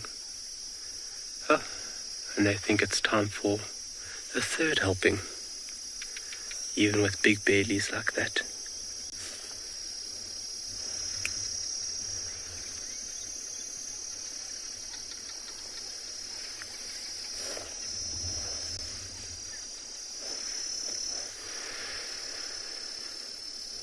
Sure. What a jam-packed day it's been, folks. Thank you for the questions and comments from us. We have from Twali, thank you. A big appreciation from our colleagues. And be sure to jump on tomorrow for the sunrise safari. From now until then, farewell.